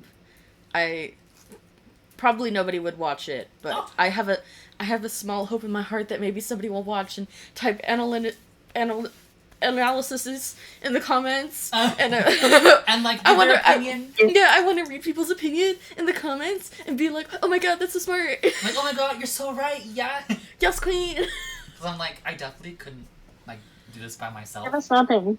So I'm just like having a good time. Yeah. With you guys doing it. Yeah. There we go. I think that concludes our session today. If you had a great time, please like and subscribe. We'll have to return shortly. Or die. Please like it. Only a small percentage of my viewers are actually subscribed, so if you go down there, you just click the subscribe button. It'll only take a couple of seconds. We're very lonely. And you can always unsubscribe later. I will cry. I will cry. Onto the No! This is the end of the video, not onto the video.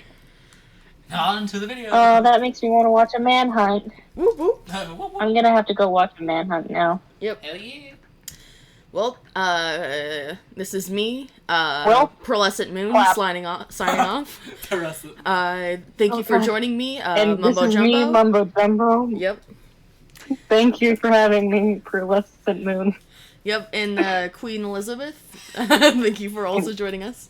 Thank you for having me. Wow, I can't believe we got the Queen. We got the Queen! No. So anyways, signing off. Bye-bye.